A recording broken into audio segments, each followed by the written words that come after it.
WHAV does. Catch the wave! Hi, I'm meteorologist Gerry Best. Do you need to know if it's going to be hot or cold, wet or dry? Well, find out every half hour, 7 days a week with WHAV Weather.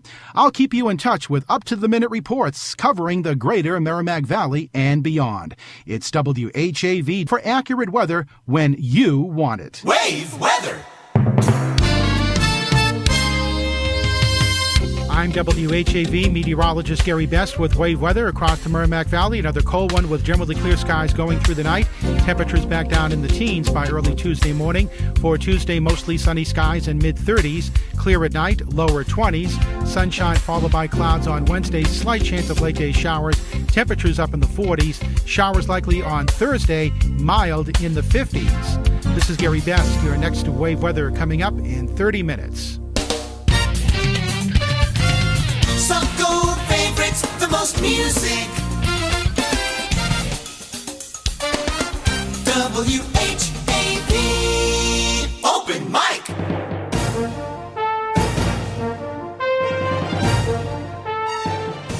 From the Edwin V. Johnson Newsroom, WHAV presents the Open Mic Show with Tim Coco. Make your voice heard. Call 978-374-1900. That's 978-374-1900. Or email tcoco@whav.net. Good evening, everyone. This is Tim Coco, and you're watching or listening to the Open Mic Show, a 50-year staple of democracy in the Merrimack Valley. This hour of the Open Mic Show is being brought to you by Haverhill Bank, just one bank. All kinds of things in the news today. We'll talk about some of those. We'll also talk about some Open Mic Show listeners and what they've been up to, including our friend, the Lieutenant, who had a fundraiser in his honor on Saturday.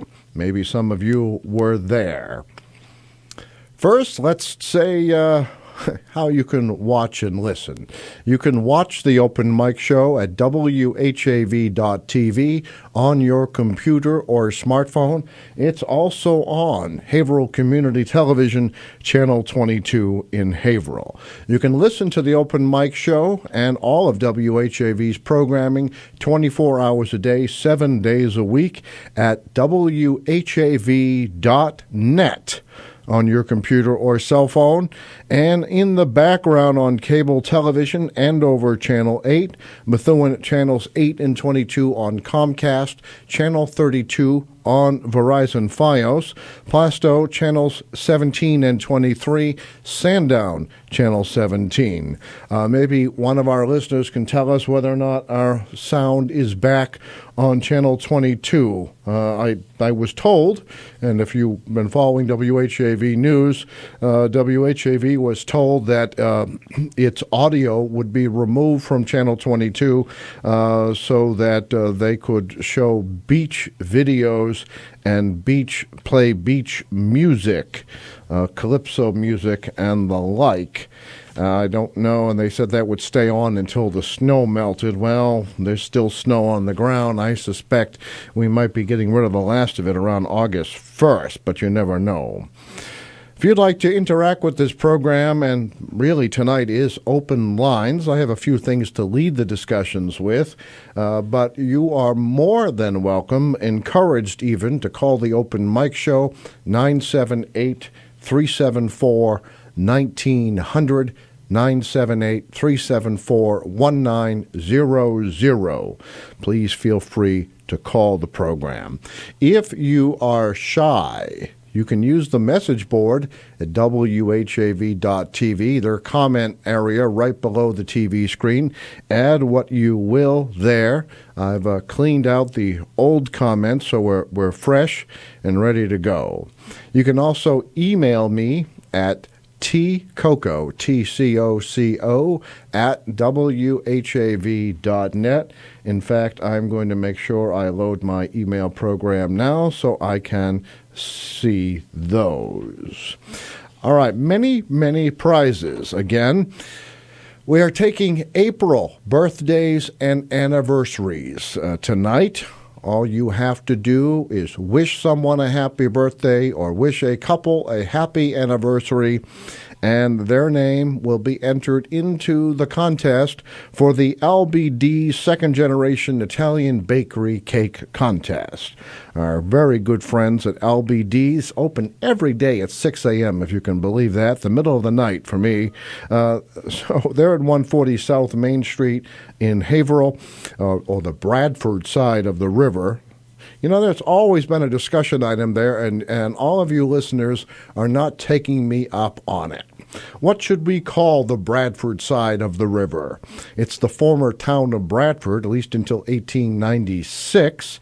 Is it the Bradford District? I think that's its legal name. Is it the Bradford Neighborhood? Is it just plain Bradford?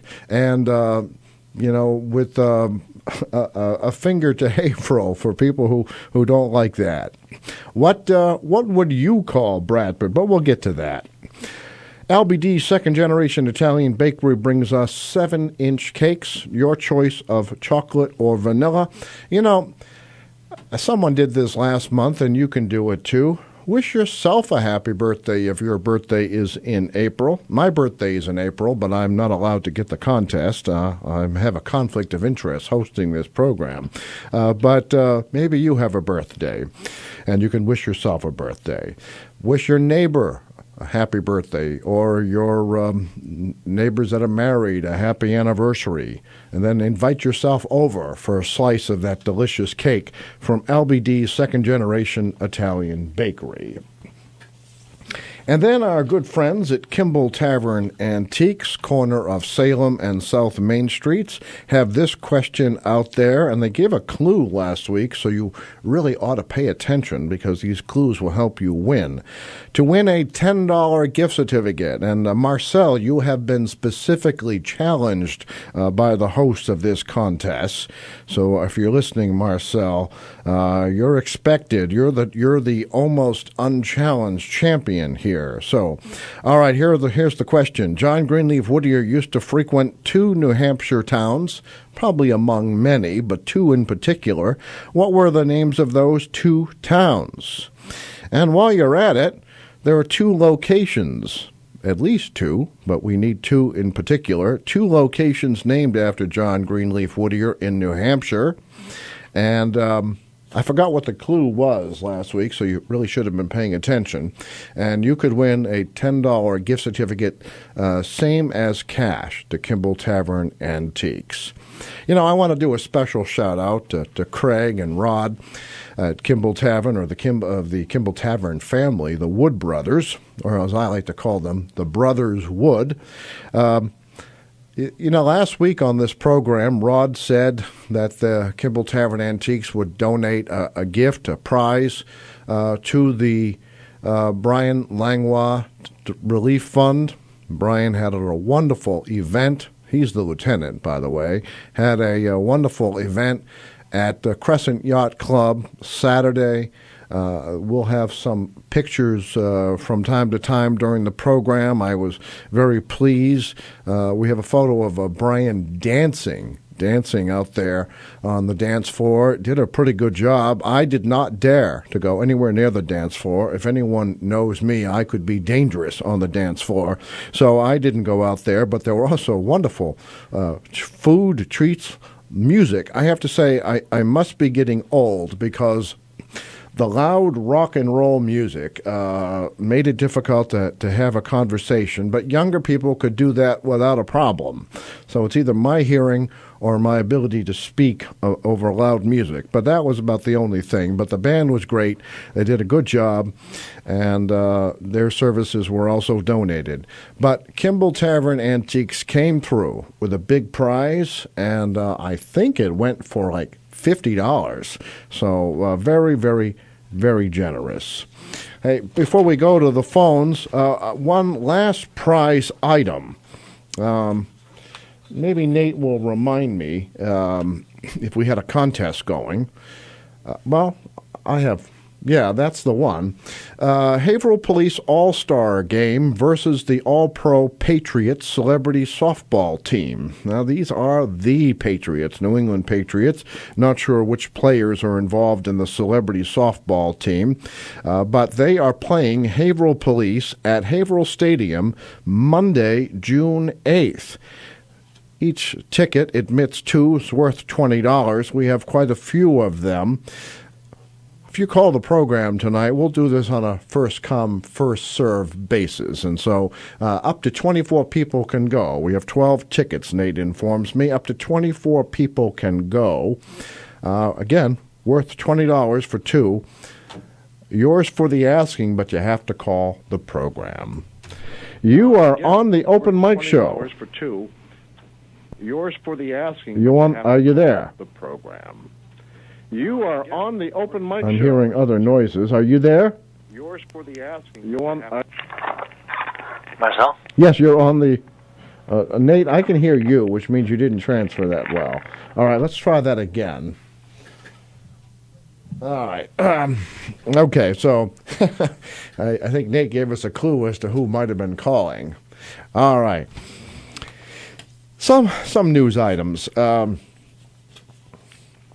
And these might be reasons for you to call as well. I'd really like to hear from you tonight. You know, it's kind of a cold night. I will tell you, it's probably as cold in our studios as it is outside. We had our news people this morning came to work at about 27 degrees in here, and it hasn't gotten much warmer. Apparently, the heating unit on the roof is gone. We don't own it, but somehow I suspect we'll have to pay for it. Our landlord is not the most generous here, and maybe that's about the nicest thing I can say about them. But in any event, maybe you'll be able to help out. All right, here's some items.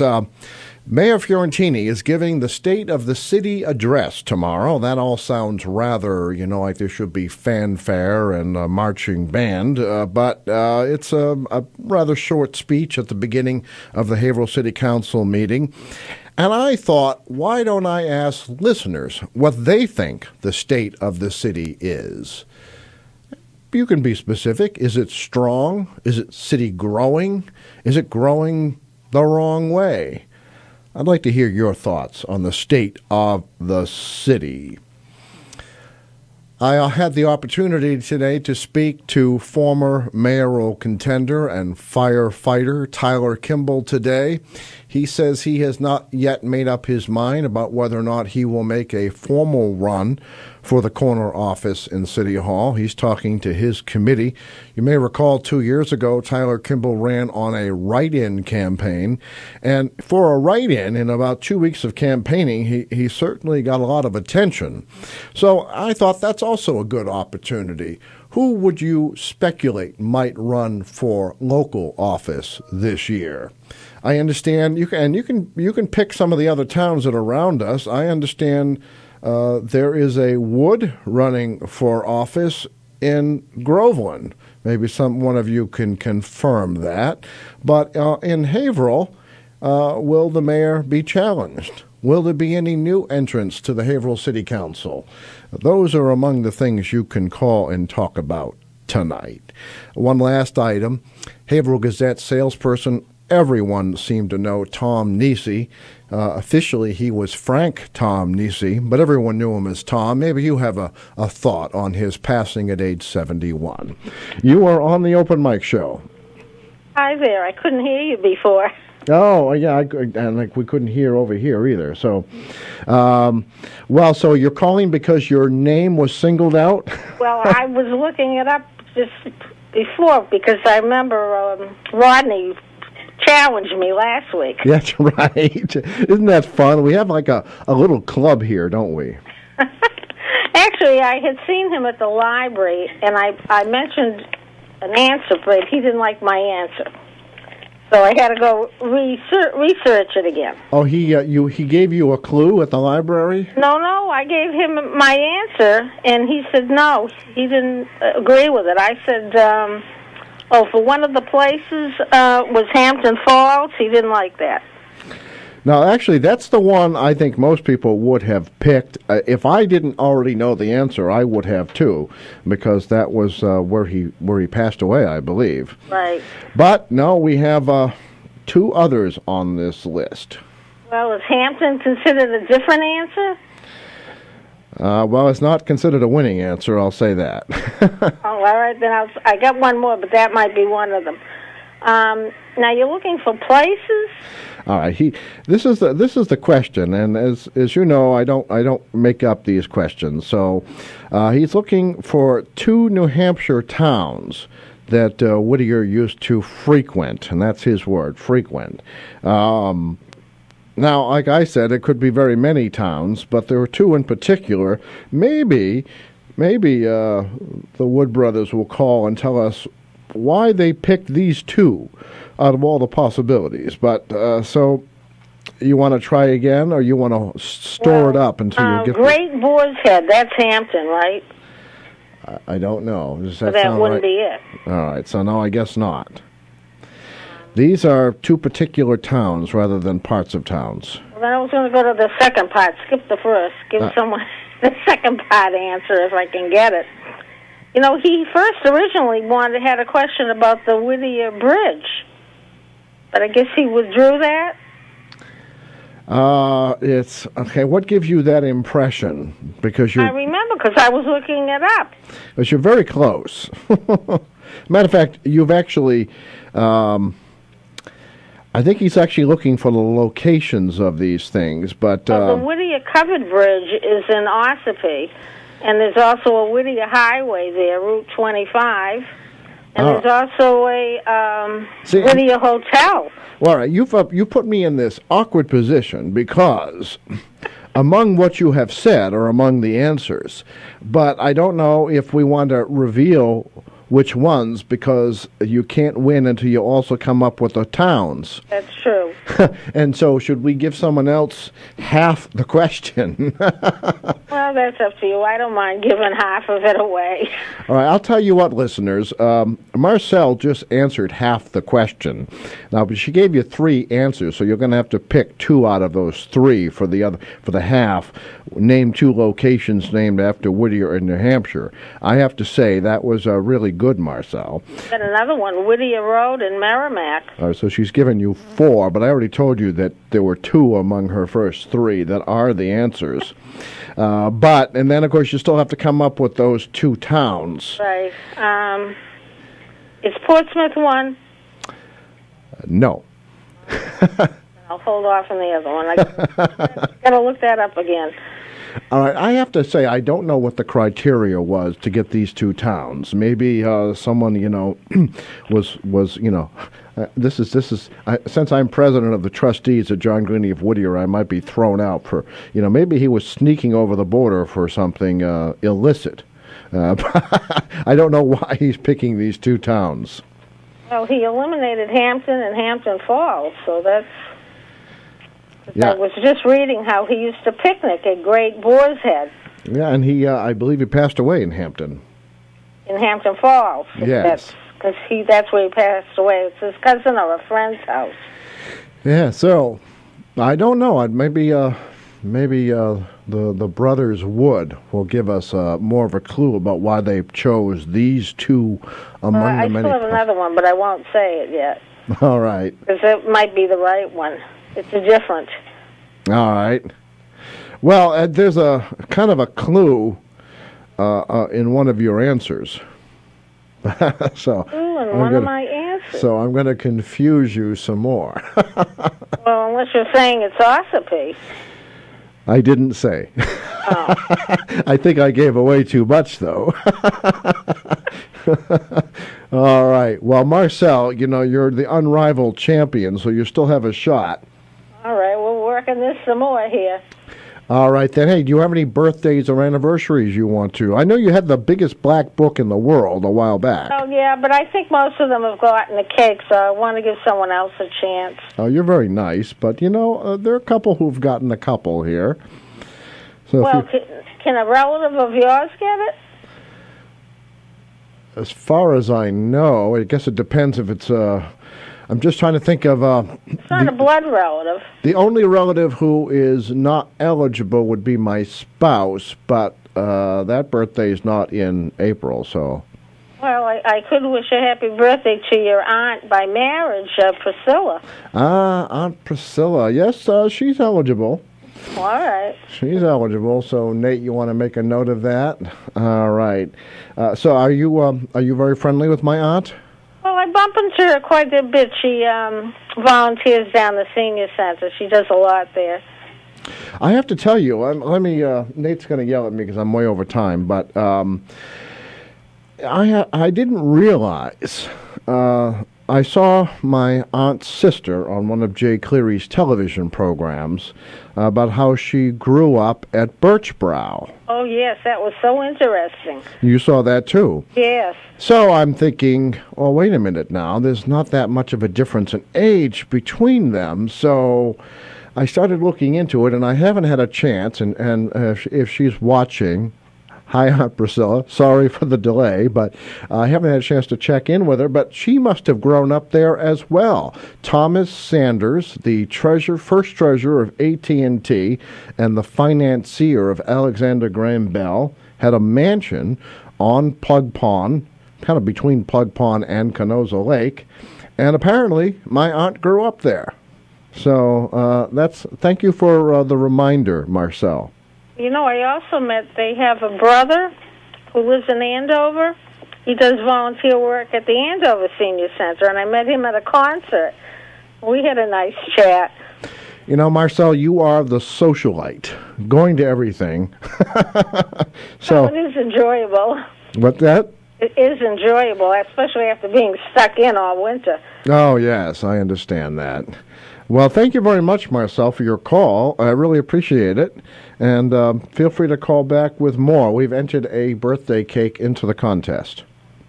All right, have a good evening. What day is her birthday? You'd think I would know. The 13th. The 13th? Yeah. How do you keep track of all these people? Well, I get them all over the place, but I just went through the month of April because I'm starting to send out cards. I already made a card out. Oh, wow. Isn't that nice? Well, thank you very much. You're welcome. All right. Take care. Bye. Bye. Nate was just showing me something. Maybe it's because I'm way over time. What does that mean, Nate? No, let's break them into two parts.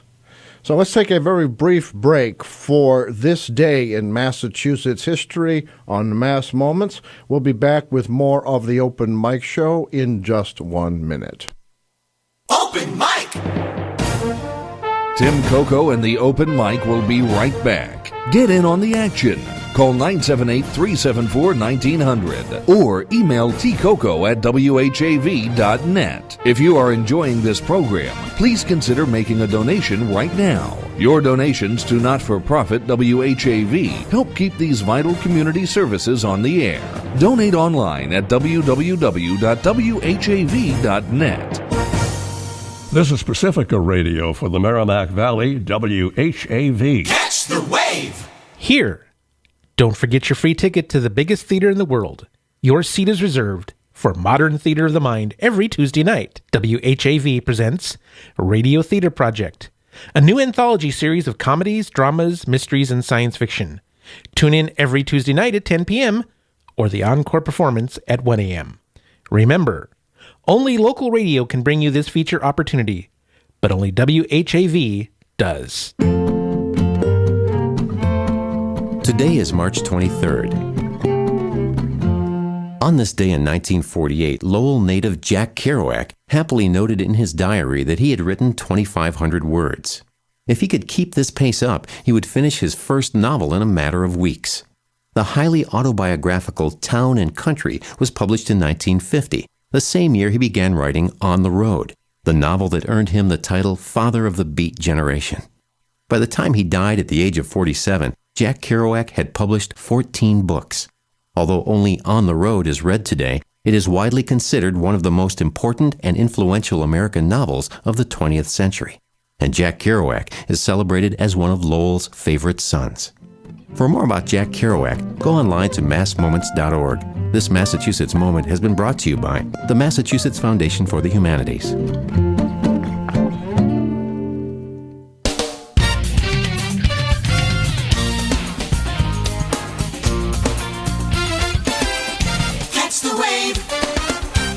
WHAV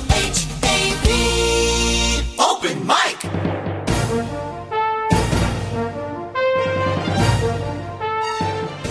From the Edwin B. Johnson Newsroom, WHAV presents the Open Mic Show with Tim Coco. Make your voice heard. Call 978-374-1900. That's 978-374-1900. Or email tcoco at whav.net. Welcome back to the Open Mic Show. This hour of the Open Mic being brought to you by Haverhill Bank. Just one bank. All right, friends, we're not too far away from news, so I'm going to say, why don't you get your fingers on your dials, get ready to call after the news, 978-374-1900. Here's some topics we could talk about.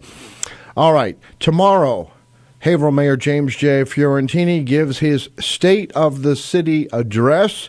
WHAV may carry that live, depends on the feed from City Hall. But here's a question. What would you say the state of Haverhill is? Are you impressed with its progress? Are you upset about its lack of progress, in your opinion?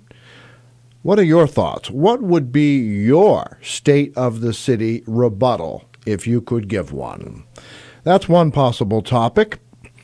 Brian Langlois, the lieutenant, had a fundraiser, and there was a bonus appearance by the corporal, I think that's correct, Gerard Boucher, and we have some photographs of that, Nate, if you've got those.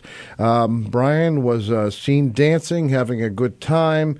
It looked like a good turnout, more than 100 people. I want to thank WHAV listeners who contributed, who stopped by, or, like Kimball Tavern, donated a gift for the auction.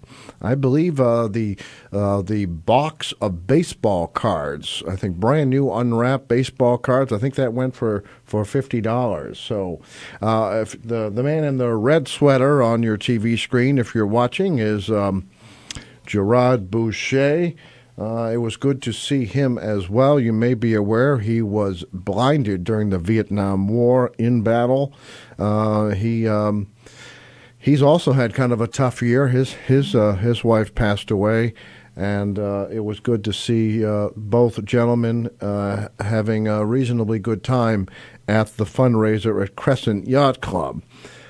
Incidentally, I guess we have a minute. I like to digress, but maybe it helps prompt thoughts. I saw the landing park, City of Haverhill Park, right next to the Crescent Yacht Club. And first of all, it has a fish theme. Now, that seems appropriate on the riverside. But I just wonder if that is really the best place for a city park on this postage stamp piece of land. And I guess I wonder how we're going to pay to maintain all of these parks here and there. I suppose when I was growing up, I kind of liked the what we would now call passive parks, just trees and trails. We didn't need any expensive slides or ladders or whatever to enjoy ourselves. We made a fort, or we we played, probably not politically appropriate anymore, but we played Game of War in the woods. I don't know. I worry about how we're going to pay for all of these parks and playgrounds. Kids don't have imaginations anymore. They need plastic fish to enjoy themselves, I guess. But maybe you have a contrary thought. Why don't you give me a call after the news? Also, Tom Nisi, this one took me by surprise. Tom Nisi, longtime salesperson for the Haverhill Gazette, really at his peak when the Gazette was at its peak, when it was a daily.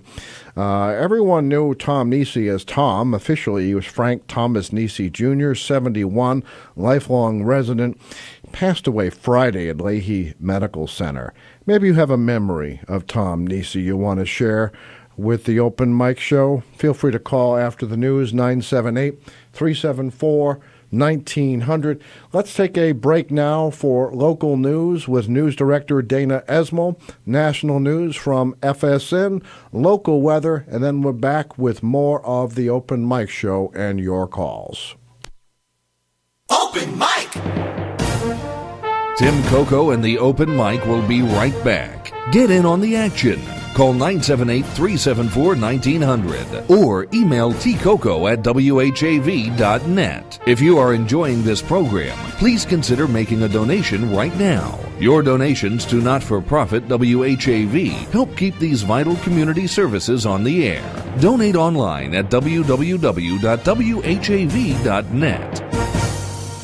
It's 7:02. WHAV Merrimack Valley. WHAV is a not-for-profit service of Public Media of New England, Incorporated. It's heard on 1640 AM, the web, at whav.net, and participating cable television stations.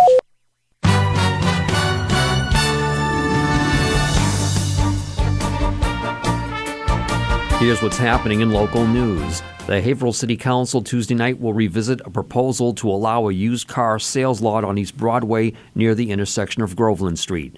An application for a special permit by Devin Tucker, doing business as Ideal Service Center, to allow a 10-vehicle sales lot at 790 East Broadway was postponed by the council in January, subject to approval from the Board of Appeals.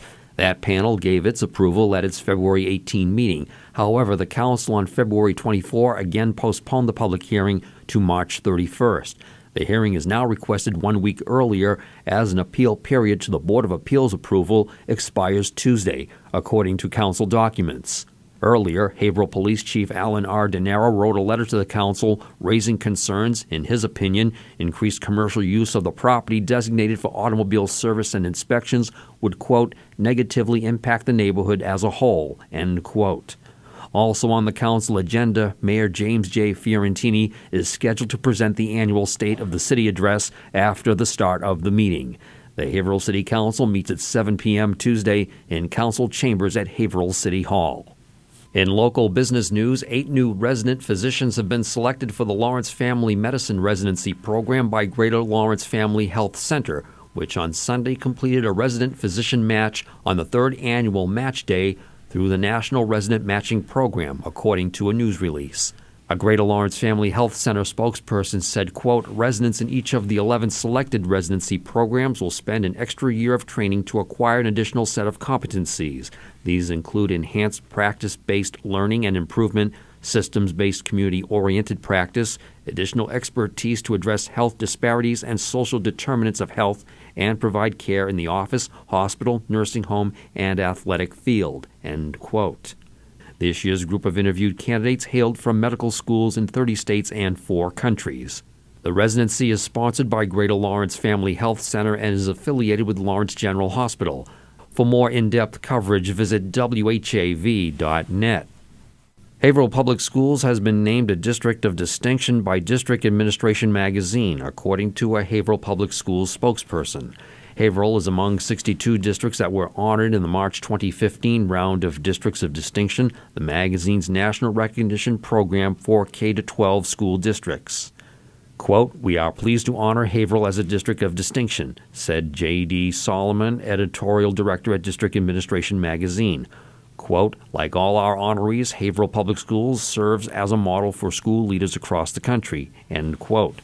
Superintendent James F. Scully is credited with bringing district-wide technology to Haverhill beginning in 2011. The magazine points out that the district's iSchool, located in Haverhill High School, is the centerpiece of the technological innovations.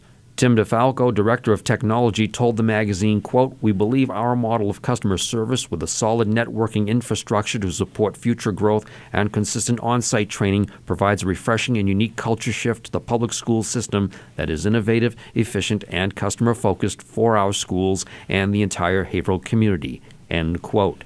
For more details, visit whav.net.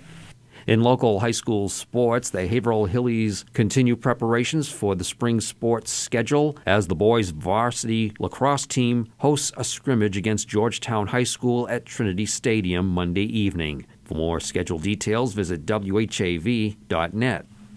Remember, WHAV is the only Haverhill-based news source, and it's always free. In the Edwin V. Johnson newsroom, this is Dana Esmail. From Feature Story News in Washington, I'm Rebecca Foster. World leaders are paying tribute to Singapore's first Prime Minister Lee Kuan Yew, who passed away at the age of 91. A representative for the U.S. State Department said he will be greatly missed. Daniel Russell, Assistant Secretary on East Asian and Pacific Affairs, spoke from the Embassy of Singapore in Washington. The founding minister was an extraordinary individual who contributed hugely, not only in the foundation of Singapore, but to regional and global priorities, as well as to the strengthening of the bilateral U.S.-Singapore relationship. His contributions are well known and numerous, and he will be greatly missed. Texas Senator Ted Cruz has become the first Republican to officially enter the 2016 race for the White House. He chose Liberty University in Virginia to make the announcement, where he promised to help restore the promise of America. Our U.S. correspondent Kevin McAleese reports. The hundreds of students who were required to attend the event were no less enthusiastic when the 44-year-old father of two threw his hat in the ring for the White House. I am announcing that I'm running for President of the United States. The setting, the world's largest Christian university, was Mr. Cruz's attempt to appeal to younger conservatives as he promised to repeal President Obama's affordable healthcare law, abolish the IRS and secure the US-Mexico border. However, the biggest ovation came when the Harvard graduate gave his support for the Israeli leader. Imagine a president who stands unapologetically with the nation of Israel. Ted Cruz is currently trailing other Republican candidates expected to join the race. Members of the American military are being urged to be careful about the personal information they share through social media. It follows the publication, apparently by the Islamic State organization, of a hit list containing the names of U.S. service members. The Pentagon has launched an investigation into the threat. Malcolm Brown reports from Washington. A group calling itself the Islamic State Hacking Division published what it claims are the names and addresses of 100 U.S. service members involved in the campaign against ISIS. The group calls on its supporters in the United States to kill those on the list. Authorities in the U.S. are investigating, although a defense official told the New York Times that most of the information could be culled from public sources online. The U.S. Marine Corps is urging its personnel to check their social media presence and limit the amounts of personal information they publish. Malcolm Brown, Washington. For more of the day's top stories, you can follow us on Twitter at Feature Story. From bureaus worldwide, this is FSN. WAVE weather. I'm WHAV meteorologist Gerry Best with WAVE weather across the Merrimack Valley. Another cold one with generally clear skies going through the night. Temperatures back down in the teens by early Tuesday morning.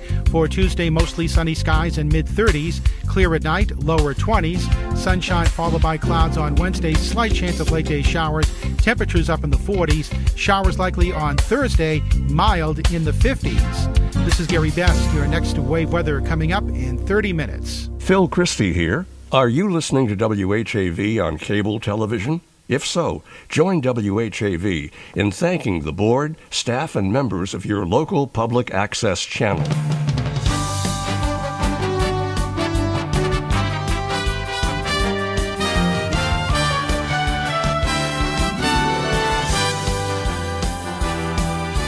WHAV, Merrimack Valley. Open mic.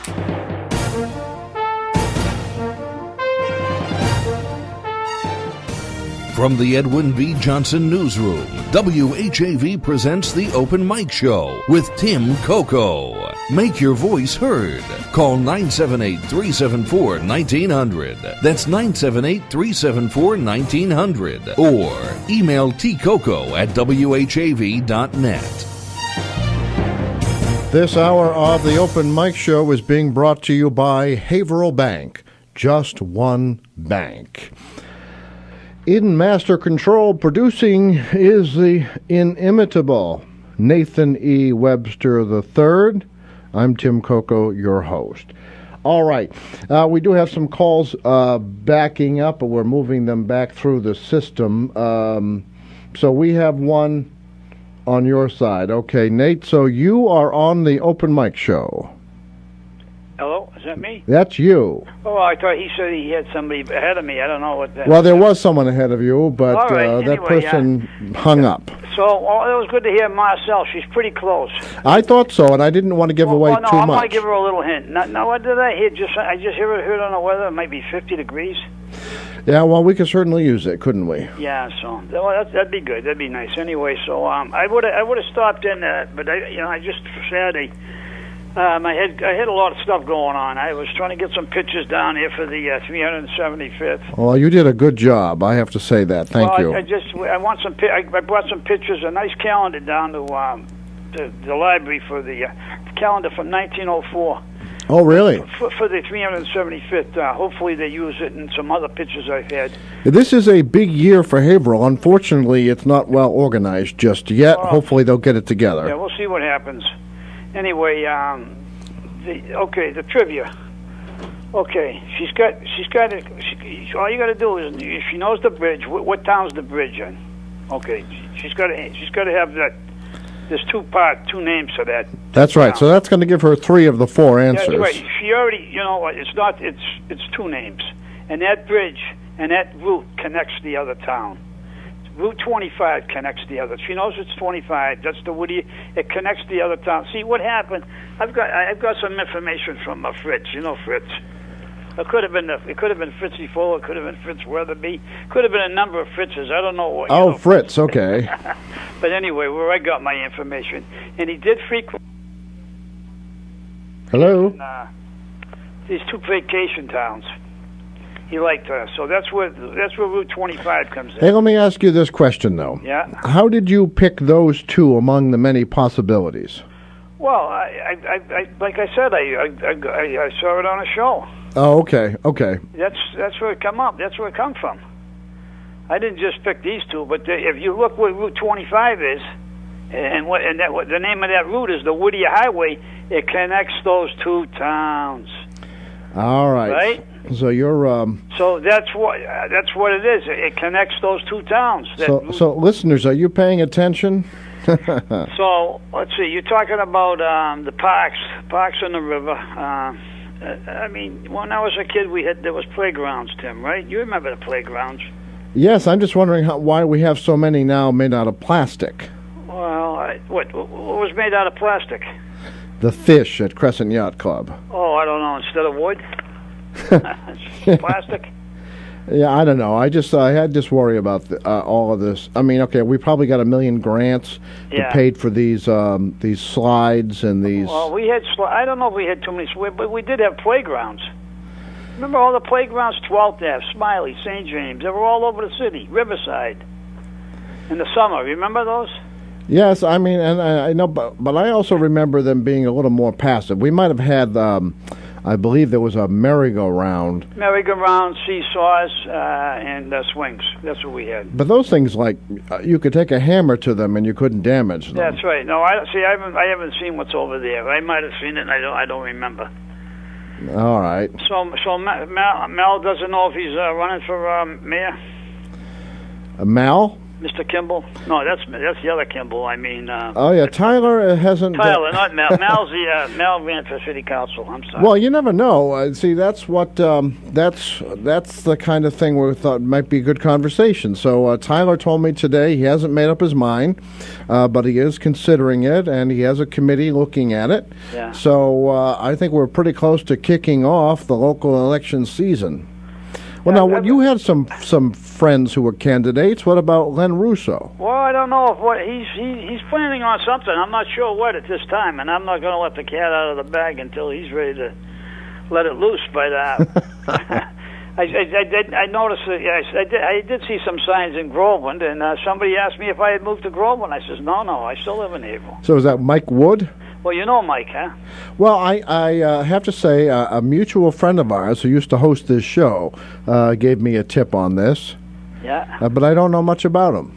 Well, all I can say is like our families. My family was from Groveland too. Yeah, we were from Raleigh and Groveland, and so there's a connection between us. I mean, I know I ran a cemetery in Groveland, and there was a couple, a lot of different cousins, you know, and all with the same name, like Ray Wood. There's two Ray Woods. One was my grandpa. One, and there was a school teacher, Ken Wood, and there was a fireman in Haverhill, Ken Wood, and they're all, most of them are buried down in Riverview Cemetery. And Bill Wood, you know, and there was another kid, Roderick Wood, actually. Okay. Yeah, so, and they were all down in Riverview. And I met Mike one time, and I think he's going to be good for the town of Groveland.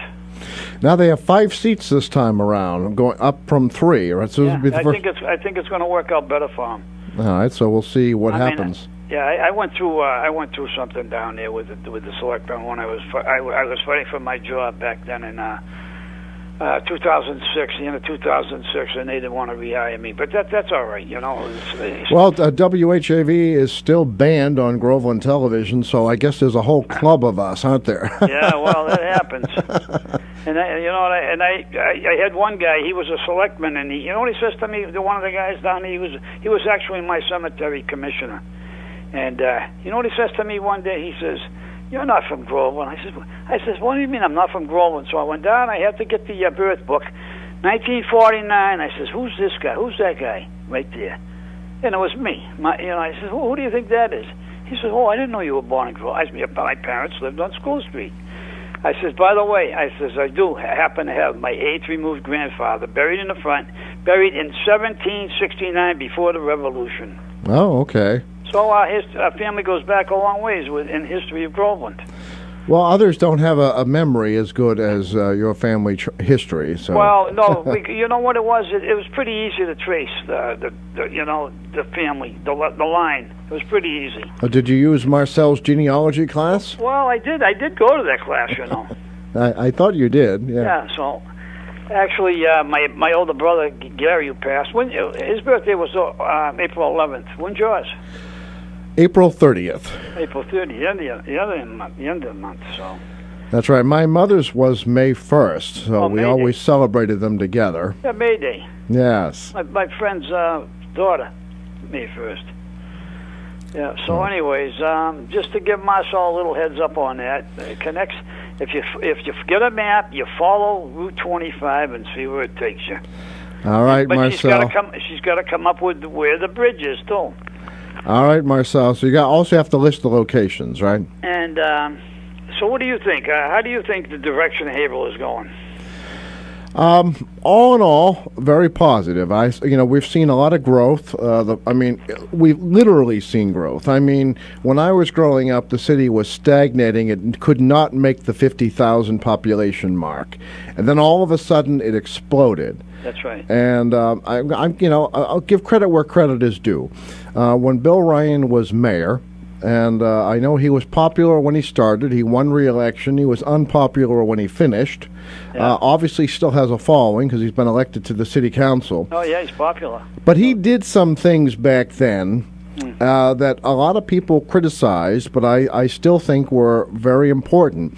If you remember, he used federal money to give out awning grants, to put awnings on those buildings on Washington. Wow. And it was cheap money, small money, to make that street look a little bit better. Because if you remember, it was a pretty divey place.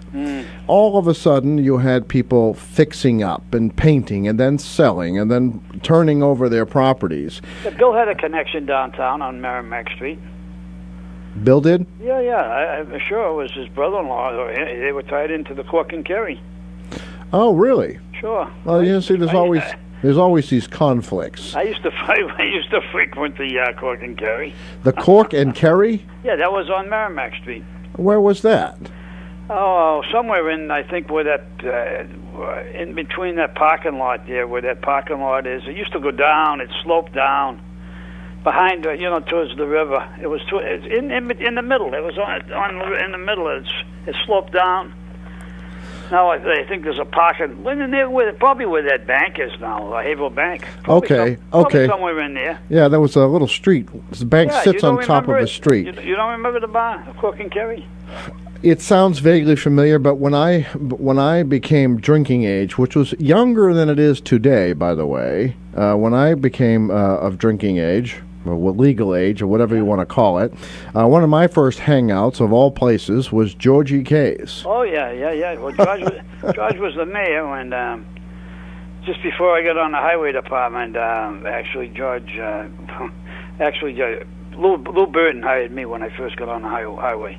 Oh, okay. 1976. He got in, and he went by the civil service list. So he went the way it was supposed to go. I'm not going to say nothing about Georgie K. He's gone. God bless him. Hey, let me ask you this: since you mentioned civil service list, and Nate is like pulling his hair out because I'm going past the break. All right, let me ask you this. Yeah. We're going to remove the. It looks like we're asking the legislature to remove the position of deputy police chief from civil service. Now we've already removed the chief of police from civil service. Do you think that's a wise idea? Deputy chief. And we're taking it out of civil service if the legislature agrees. Well, who does the hiring?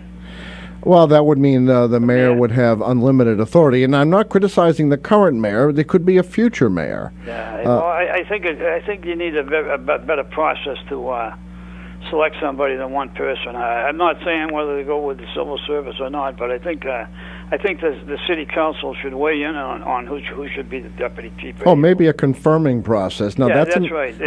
That's an interesting compromise. Yeah. Instead of just somebody taking who they want, we see what happens with that. Very, very interesting. I like that idea. Well, All right. We'll see what happens, and we'll see. I'll see if Marcelle calls back in. All right. Well, thank you for your call, and thank you for your family's generosity, and Craig for the help with the Brian Langlois fundraiser. No problem. Thank you guys for being on. All right. Thank you. Bye-bye. Take care. Bye. Okay, Nate, you got to clear that, or we're going to have that noise. Okay, there it is. All right. Nate, that break's still on? All right. I'm sorry, Brian. Can you stay on the line just a little bit longer? We're going to take a break for Community Spotlight, and then we'll be back with more of the Open Mic Show. Open Mic! Tim Coco and the Open Mic will be right back. Get in on the action. Call 978-374-1900 or email tcoco@whav.net. If you are enjoying this program, please consider making a donation right now. Your donations to not-for-profit WHAV help keep these vital community services on the air. Donate online at www.whav.net.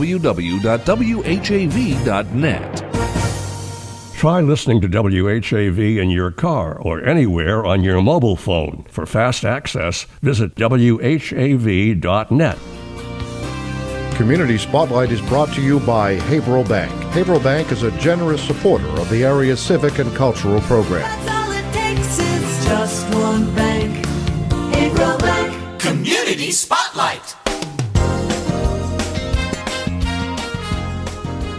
New York Times bestselling author Tom Perrotta answers questions and signs copies of his book, The Leftovers, during Haverhill Public Library's Haverhill Reads finale. It takes place from 7 to 8:45 p.m. on Thursday, April 23rd, in the library's auditorium.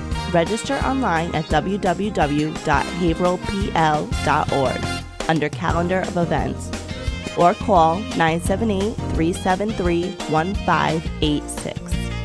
Someone you know is on WHAV. To submit or read your own nonprofit announcements, click on the Contact tab at WHAV.net or email news@WHAV.net. In the Edwin V. Johnson newsroom, this is Alyssa Torres.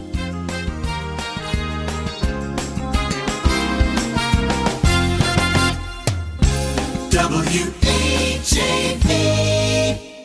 Open Mic.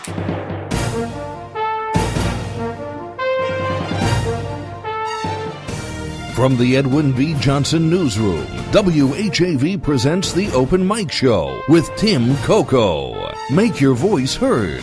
Call 978-374-1900. That's 978-374-1900. Or email tcoco@whav.net. Welcome back to the Open Mic Show. This hour of the Open Mic Show is being brought to you by Haverhill Bank. Just one bank. Okay, I believe we've kept Brian waiting. Let's go to the phones. Brian, you are on the open mic. Just one bank. There you are with that radio voice from the old Razzmatazz at Northern Essex Community College. That's right, Razzmatazz. Every 1111 on your dial. Okay. Hey, you can confirm something. Yeah. Was it you who told me that the person who named you the lieutenant is known as the corporal? Yep. Oh, all right. Was he actually a corporal, or did you just name him that? No, he was actually a corporal. He was a corporal in the Vietnam War. Right. All right. Well, we had a nice photograph of him in that bright red sweater.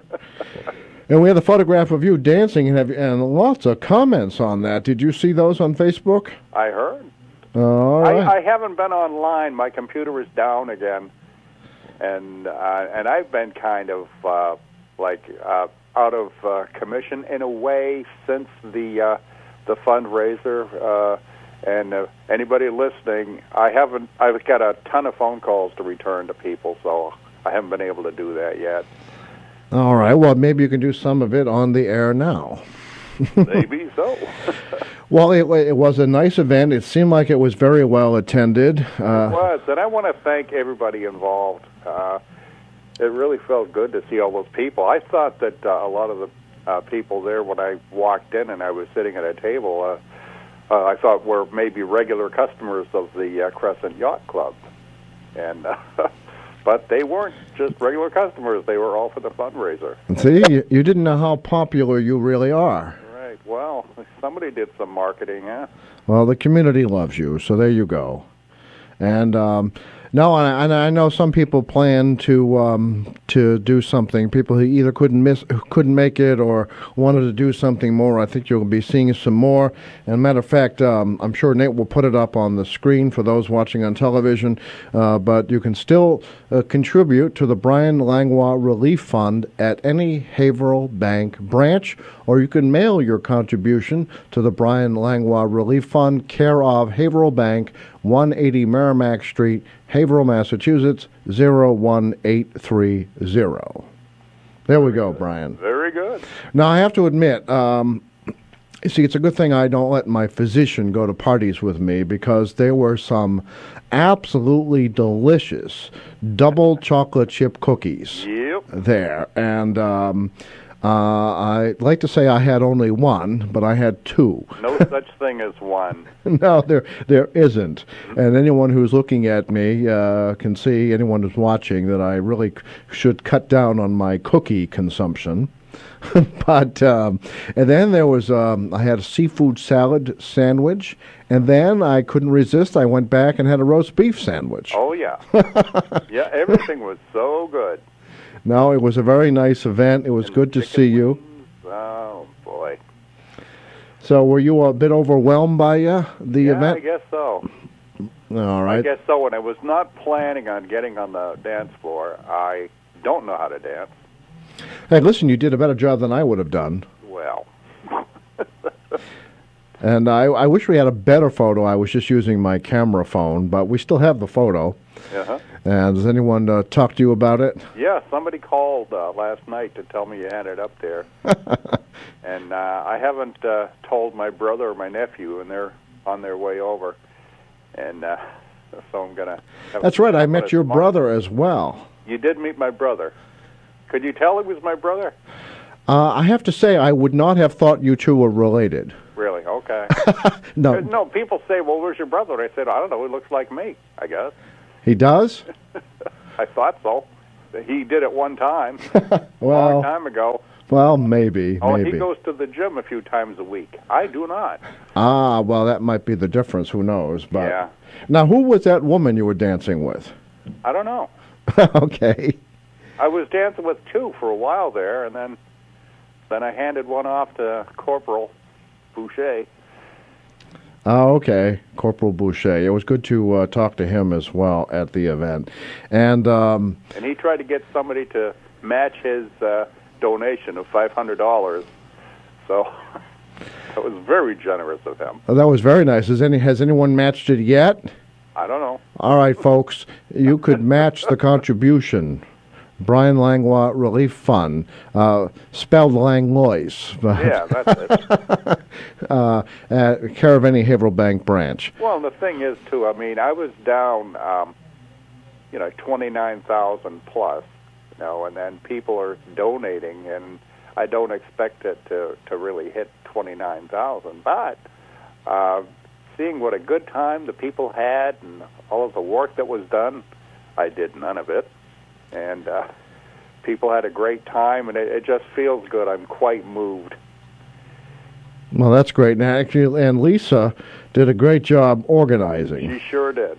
And you told me that she was shy, but I saw her with that microphone calling out the raffle winners. Well, people always say they're shy when it comes to calling talk shows and such. Yeah, well, we know better. When you put a microphone in front of her, she did a great job. Yes, she did.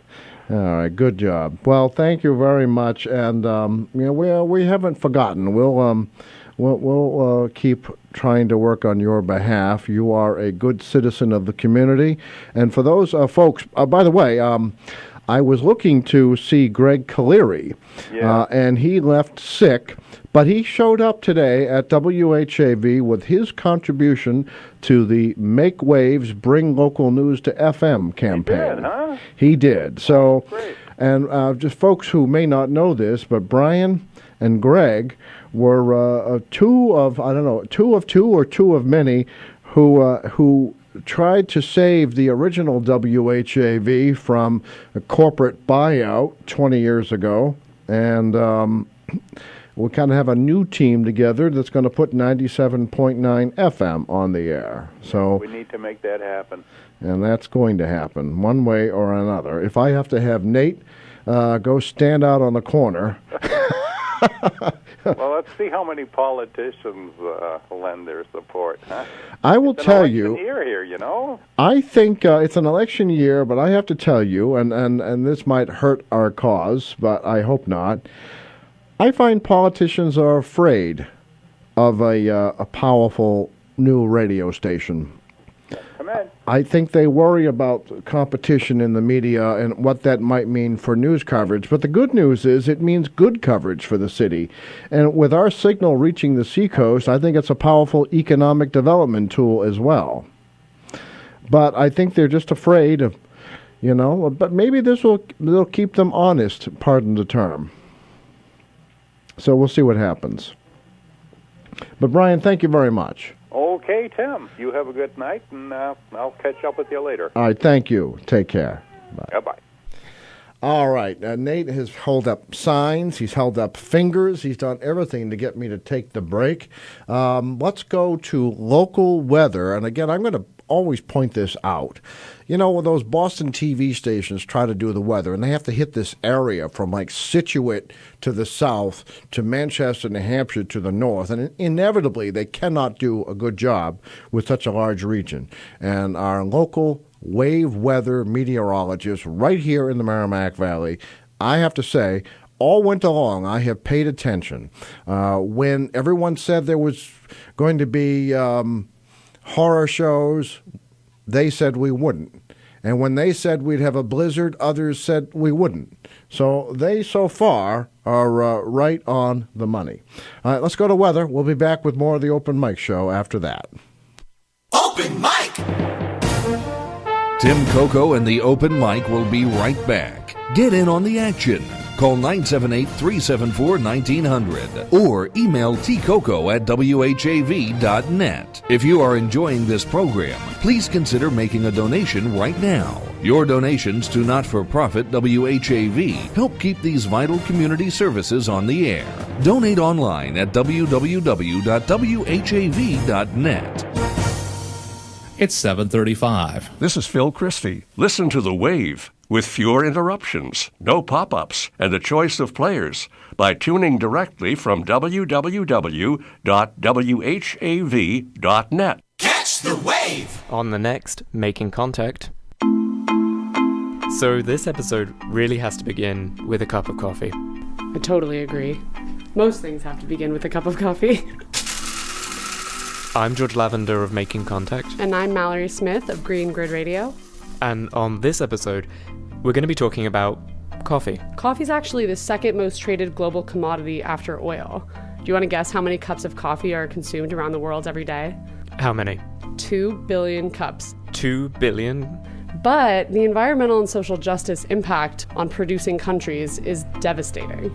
And that's what this episode is all about. From Colombian coffee farmers to an ugly split in the fair trade movement to the story of a single cup coffee pod. Making Contact is heard every Wednesday night at 6:30. Remember, only local radio can bring you such compelling features, but only WHAV does. Wave weather.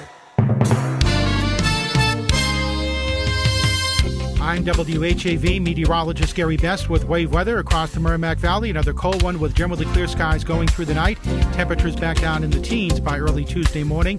For Tuesday, mostly sunny skies and mid-30s. Clear at night, lower 20s. Sunshine followed by clouds on Wednesday. Slight chance of late day showers.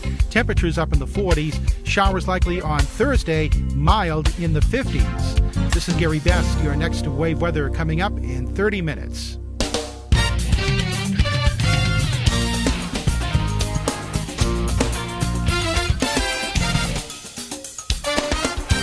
WHAV Open Mic.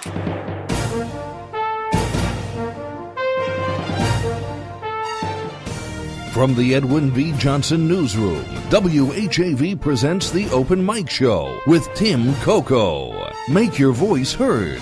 Call 978-374-1900. That's 978-374-1900. Or email tcoco@whav.net. This hour of the Open Mic Show is now being brought to you by the Merrimack Valley Economic Development Council. Smart companies choose the Merrimack Valley. All right, before we go to our next caller, just a reminder. You or a family member, a friend, a neighbor, invisible friend maybe, I'm not sure about that, could win a free birthday cake or a free anniversary cake from our friends at LBD's Second Generation Italian Bakery, 140 South Main Street in Bradford. Now, all you have to do is wish someone a happy birthday if they're having a birthday in April, or a couple a happy anniversary if they're having an anniversary in April. You could wish yourself. There's no rule against it. You could wish a relative, a neighbor, a friend, but make sure you're available to get your slice of wonderful chocolate or vanilla cake from LBD's Second Generation Italian Bakery. Our thanks go out to them. And that reminds me, I'll do this on the air. So, Nate, you're going to write down that cake winner from last month that I misplaced. Okay, see, folks, I'm not infallible. If you want to help me, I could use a volunteer. All right, let's go to the phones. You are on the Open Mic Show. Good evening, Tim. How are you? There's our roving reporter from Methuen, Gerry. Yes, I was hoping to be able to report at this time the goings-on, I'll use a colloquial expression, at the Methuen education board, or the school committee, or school committee. I'm sorry, school committee. But they pulled a Willie Nelson, behind closed doors. Oh, okay, executive session, so-called. Yeah, they've been in executive session for over an hour. What do you suppose that's about? Yeah, I know it.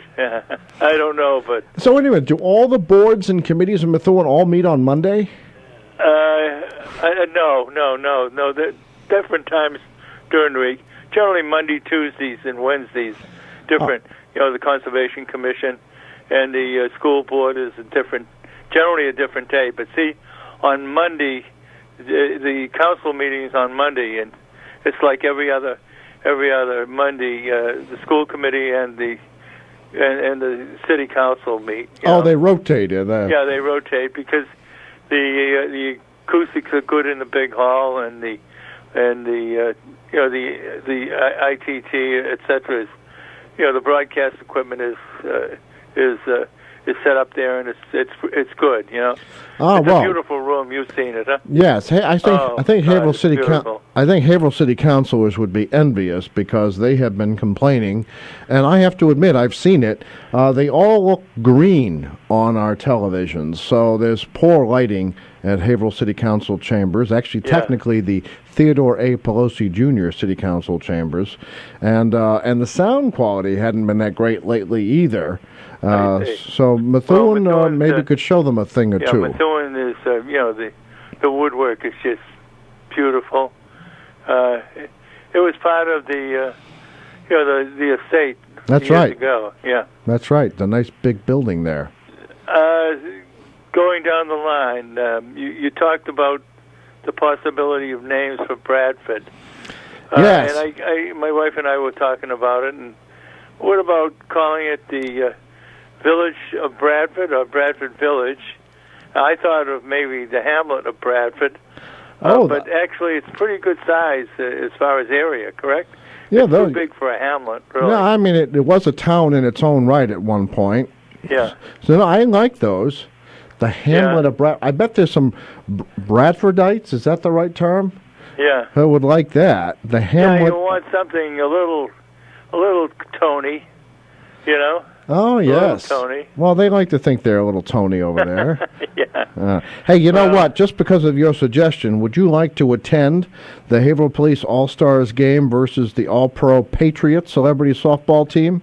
Sure, I'd love to. All right. Okay. Each ticket admits two. Is two enough, or do you need to bring some family members? I'd like to bring a couple of family members. All right. Let's put two tickets aside for Gerry from Methuen. The game is June 8th at Haverhill Stadium. June 8th. Oh, All right, good. but it's right on the ticket. Yeah, yeah. Now, with regard to Mayor Fiorentini's State of the City address, that's an easy one for him, really. I'm envious. Every time I drive, every time my wife and I drive down Main Street in Haverhill, we get envious. Oh, all right. So you like what's happening? Oh, I love it. I love it. If I wasn't this age, 87 in April, by the way, April the 15th. That's right. We put your name in, didn't we? I hope so, because Okay. it's not only my anniversary also, but it's also my daughter's That's there. my daughter's birthday, and it is also tax day, but we're not going to celebrate that. All right. Well, no, I understand that. So you are in the hat. I'm in the hat, yeah. David Goudswood has a comment. I don't know if he wanted this read on the air, but he listened to what you had to say and decided that his term would be the self-absorbed enclave, formerly known as the town of Bradford. Leave it to him. That sounds like David. That sounds like him. Yeah. All right. anyway. So, I have to say, a lot of people from outside of Haverhill tell Haverhillites that they don't give themselves enough credit. Exactly. Exactly. So it takes an It's outsider beautiful. to see I'd it. move if I was, say, 20 years younger. I'd move in a second. I would. I love Haverhill. I'm envious.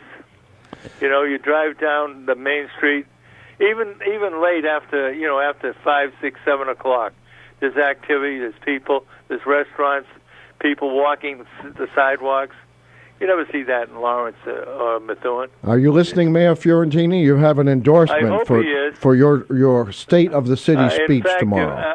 If he could, I know he can't knight me, but maybe he could make me an honorary. He make me an honorary resident of Haverhill? All right, Mayor, did you hear that? Yeah. Gerry from Methuen would like to be. And Gerry from Methuen is already an honorary resident of the city of Lawrence. Are you? Yeah. In fact, they named the day after me. They named the day after you? Yeah, years and years ago when I was retiring. You ought to get something for 51 years, don't you think? Oh, so did they still do that tradition, like the key to the city? Yeah, something like that. Yeah. Oh well, okay, Mayor. Let's give This Gerry. was Mayor Sullivan years ago. Mayor Sullivan. Yeah. Okay, so Yeah. here's So- give. Yeah. Okay. So getting on with the State of the City address. Look at the accomplishments, really. I know that you said historically a lot of these things were started by other people, but he's expanded on it. Look at how clean downtown Haverhill is. No, actually, I was talking only about some of the things that kicked it off. I would say that the mayor deserves... Now, there's a double-sided coin here. He deserves 100% of the credit. Yeah. But if anything goes wrong, he gets 100% of the blame, too. That's true, yeah. That's true. Former Haverhill City Councilor Herbert H. Goki Jr., for whom the parking garage is named. I wish they'd come up with a better thing to name after him. But Herbert Goki once said to me that the mayor should get all the credit because God knows he's going to get all the blame if something goes wrong. Mayor Buckley used to say to me, every year he was in office, he lost votes. Mayor Buckley from Lawrence. And that is typically true. You miss one pothole. You can't please everybody. Every year you can't please everybody, And then people hold a grudge. And they hold a grudge. And you never get them back. Yeah, you can't do something for them, or you can't fix the potholes or whatever. There's so many crazy things that affect politicians' life expectancy, if you want to call it. So, but he was quite a guy. I mean, I think he was there 35 years. No, actually, I met him because do you know where he went afterward? No. He became the City of Haverhill Economic Development Director under Mayor Vitale in Haverhill. Is that right? Yeah. Oh yeah. See, this is the problem with being an old timer here now because I can pick up from your stories. Well, all right, I'll give you a trivia question. What college did he go to? Oh, I don't know that I remember that. Georgetown. Georgetown, really? I was going to say Holy Cross for some reason. No, Georgetown. And where did his wife come from? That's another one you stumped me with. Silver Springs, Colorado. Silver Springs? Yeah. Wow. Yeah, she was a beautiful woman. Beautiful woman. He lived on Mount Vernon Street where I did. I lived on Mount Vernon Street, and he did too, down the street. Oh, okay. In a beautiful home, Yeah. What do you know about that? Well, anyway, getting back to Mayor Fiorentini, his accomplishments, there are many, really. Harbor Place, building a new school, keeping the streets and everything clean, businesses, businesses in Haverhill. Residents should be really proud of Haverhill. Yeah, the only complaints, matter of fact, we got an email complaint over the weekend, and I suppose this is bound to happen, but someone copied the radio station on an email concerned that the jobs for the new Harbor Place project are going out of town, the different elements of it, and maybe there's no other way it can be done. I don't know. In some cases, that can be done, but it has to be done early on. When a developer is coming in, you've got to sit down and say, you can just almost mandate it. You can say, there's negotiations go on. You and I don't know about it. Some, in particular, they in some communities they forego a certain percentage of taxes for the year. Well, that is true. Haverhill passed a tax increment financing, so in fact there won't be any new tax revenue from the project for some time. I see. It'll be based on what. In concert with those people that talked about the jobs, that should have been something that should have been in there, I think. Well, actually, that's a good point. I don't know what authority the city had, but maybe they did. That yes, you're going to get a tax break, but here we want some preferences. Yes, we want 10% of all the construction jobs to go to qualified Haverhill residents. Gerry, I think the Haverhill City Council should hire you as a consultant. But anyway, the other important thing is, in my eyes, because I'm an environmentalist, is that Haverhill has really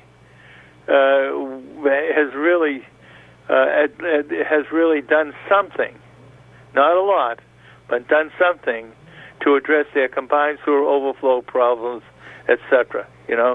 Where most of the other communities, they've hired consultants, but consultants don't do work. They'll study the problem to death and request waivers and things like that to extend the time. But these communities are all under the watchful eye of EPA. They all have consent decrees, and the clock is ticking. Well, And, I will tell you that Haverhill has an unsung hero, and I think some people think he's getting credit, but I don't think he's getting nearly enough. Brian Dempsey, Haverhill State Representative for the last 20 or so years, is chairman of the Ways and Means Committee, and you know that is like, Oh, I've been before the Ways and Means Committee. Yeah, I mean, that is one of the most powerful positions in the state. It's more powerful than the governor. Yeah, I think so, especially in a Democratic-controlled state. Exactly, So but in any event, I mean, he's brought like $20 million. Most people don't realize there's a big public portion to this project. Yeah. With a boardwalk and the repairs to the flood wall. And a floating dock or whatever they're going to put there. I mean... that's going to be an engineering feat, I'll tell you. Yeah, so it's Brian Dempsey deserves quite a bit of credit, but I have to tell you, it's rare to see a modest politician. Yeah. I mean, he isn't jumping out in front of this. Yeah. And so I know it. And that's amazing to me. But he should be. He should, as far as accolades, he should be right there in getting them. And they don't have the accolades shouldn't have to wait for the Tribune. They should be by the mayor himself. And so there's a lesson. I'm afraid, Gerry, we got a couple calls backing up, and we have a break. Anything else on your mind? No, that's. I just would like to see Fiorentini be the lead person in addressing, and getting funding for the Merrimack Valley communities to address their combined sewer overflow problems and those kinds of, or infrastructure, etc. Well, you know what? You might get your wish. The mayor is the head of the Mayor's Association of Mass Municipal Association. I'd like to see him at the table at the New England Governors council meetings. All right, Mayor, you heard it. Okay. Yeah, he'd be the point man. He'd be the point man. All right, Gerry, thank you so much, as always, for your call. Thank you. Thank you. Bye-bye. Take care. Bye. All right, we're going to squeeze in the break if Nate hasn't already cut it. We have a movie review this hour, very brief, and we'll be back. And I understand Haverhill's WHAV's anyway, safety officer Dave is on the line. So let's, Dave, please stand by. We'll get right back to you in just 1 minute. Open mic! Tim Coco and the Open Mic will be right back. Get in on the action. Call 978-374-1900 or email tcoco@whav.net. If you are enjoying this program, please consider making a donation right now. Your donations to not-for-profit WHAV help keep these vital community services on the air. Donate online at www.whav.net. WHAV is on Facebook. For quick access, visit whav.net and click on the Facebook icon. Smart companies choose the Merrimack Valley. They're attracted by the region's technology and innovation, housing and education, workforce, arts, culture and recreation, and convenient location and easy access. Learn more and look at profiles of all 24 cities and towns at the Merrimack Valley Economic Development Council website at merrimackvalley.info. Catch the wave! This is Jim Hightower, asking you to listen to my Little Pops of Populism 3 times a day, right here on WHAV. Only local radio at its finest. WHAV brings you this populist feature. So catch the wave, and you'll catch my commentaries. Thank you. This is Take Two Movie Review. I'm Mike Friend. This week, 2 movies in 1, which isn't necessarily a good thing.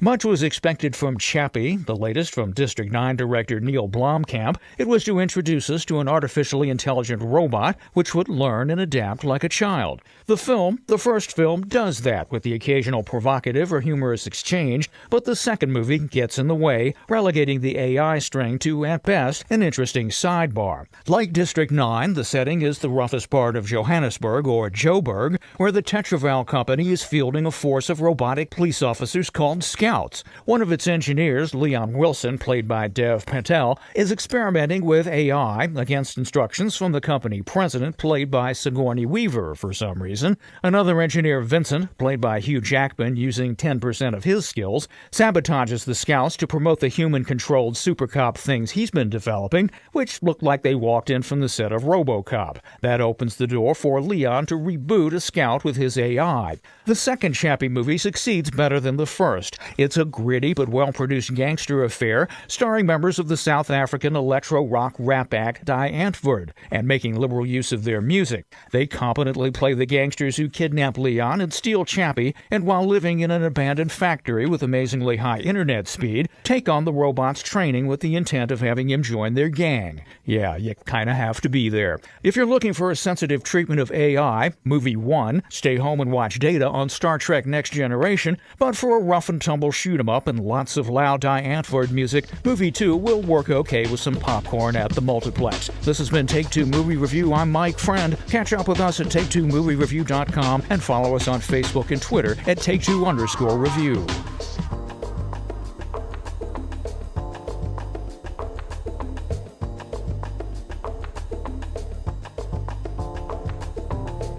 WHAV Open Mic.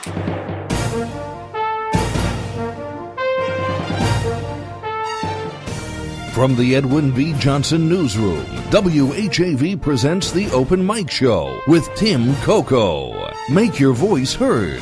Call 978-374-1900. That's 978-374-1900. Or email tcoco@whav.net. This hour of the Open Mic Show is being brought to you by the Merrimack Valley Economic Development Council. Smart companies choose the Merrimack Valley. Visit merrimackvalley.info, one word, merrimackvalley.info, and you can download your own Merrimack Valley Happenings newsletter, which is the most comprehensive listing of events I've ever seen for the Valley, and quite a few free and low-cost events there if you're looking for something good to do and something fun. And you can even sign up to have Merrimack Valley Happenings in your email box every Wednesday, or Tuesday, I think it is, so keep that in mind. All right, before we go to our safety officer, David Goudsworth has another comment here. This one may be a little more serious. Since Bradford was originally founded by the shepherds for the town of Rowley, just go back to the original name. So take your choice. Rowley on the Merrimack, Rowley Village by the Merrimack, Merrimack Lands, or just Merrimack, before the name was changed to Bradford in 1672. Excellent, excellent, David. Thank you.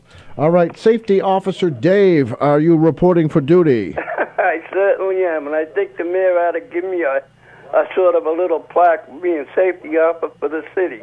All right, Mayor, there's another request for you. Okay. I'm concerned about all the new basketball things that they're selling and the kids put them in the streets. Some of the kids don't even want to get out of your way. Oh, those are those you put up the hoop on the street? Yes. Or the little kind of a weighted base to keep it up? I think it's kind of, yeah, right. I think it's kind of a risk. And a lot of the people, they don't want to move out of the streets until they actually make a basket. Yeah, okay, parents, you're watching your kids. I've seen this myself. Right. I think if you don't have a driveway, and I know not everyone does, right, keep it in the driveway. But if you have to, pick a side street where there's not a lot of traffic, and then even then, take Safety Officer Dave's advice: get out of the street when a car comes. They should take and put a few more basketball nets in the schools, the schoolyards, and let them play on a weekend. Hey, that's an excellent suggestion, because I don't know if you heard me earlier.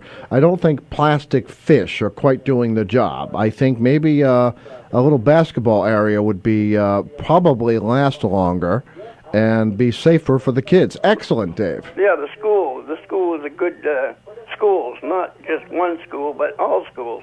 Actually, yeah. I also have a few questions. Okay. I wonder if anybody knows actually how many horse troughs were in the city during the 1950s. I know there was two, one on Washington Street and one in front of the post office.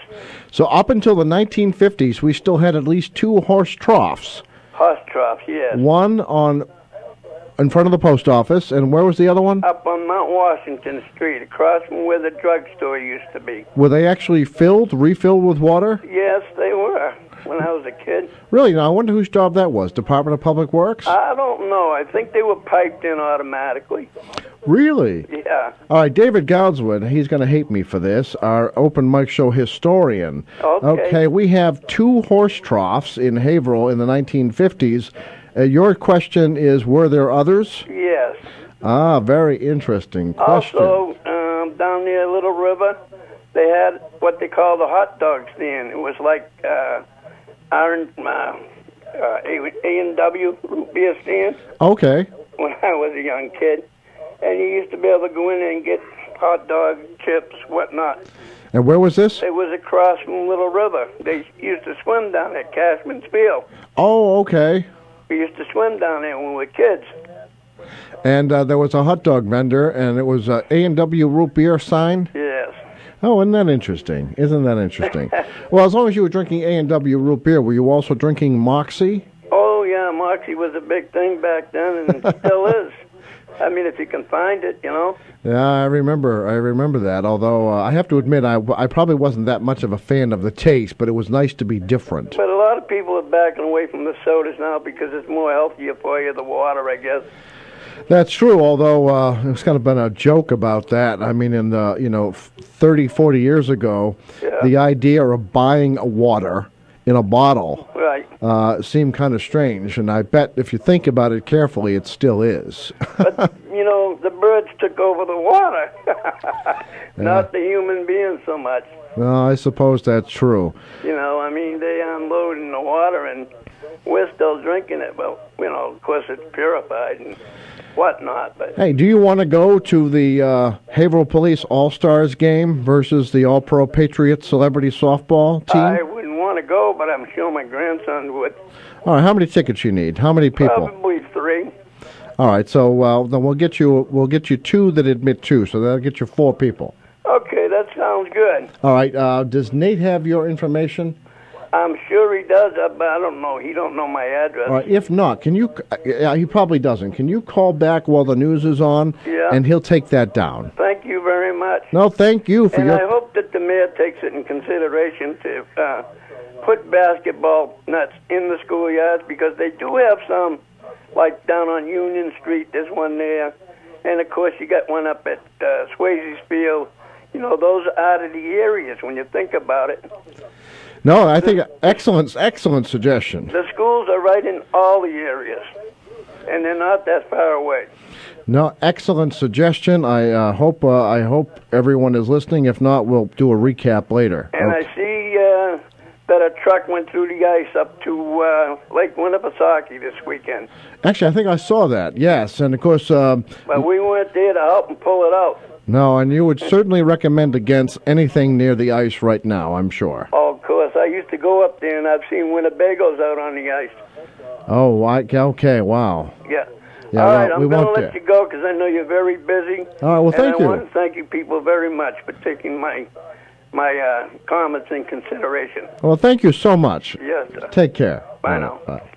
All right, we're late for news. Let's go to local news with News Director Dana Esmel. We'll be back with more of the Open Mic Show and your calls on a very busy Open Mic night. Open Mic! Tim Coco and the Open Mic will be right back. Get in on the action. Call 978-374-1900 or email tcoco@whav.net. If you are enjoying this program, please consider making a donation right now. Your donations to not-for-profit WHAV help keep these vital community services on the air. Donate online at www.whav.net. It's 8:05. WHAV Merrimack Valley. WHAV is a not-for-profit service of Public Media of New England Incorporated.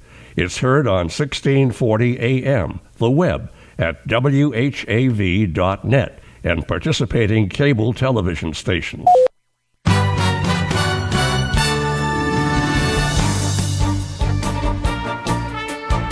Here's what's happening in local news. The Haverhill City Council Tuesday night will revisit a proposal to allow a used car sales lot on East Broadway near the intersection of Groveland Street.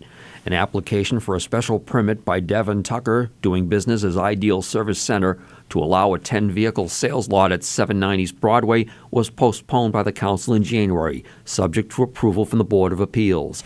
That panel gave its approval at its February 18 meeting. However, the council on February 24 again postponed the public hearing to March 31st. The hearing is now requested 1 week earlier as an appeal period to the Board of Appeals approval expires Tuesday, according to council documents. Earlier, Haverhill Police Chief Alan R. DeNaro wrote a letter to the council raising concerns, in his opinion, increased commercial use of the property designated for automobile service and inspections would, quote, negatively impact the neighborhood as a whole, end quote.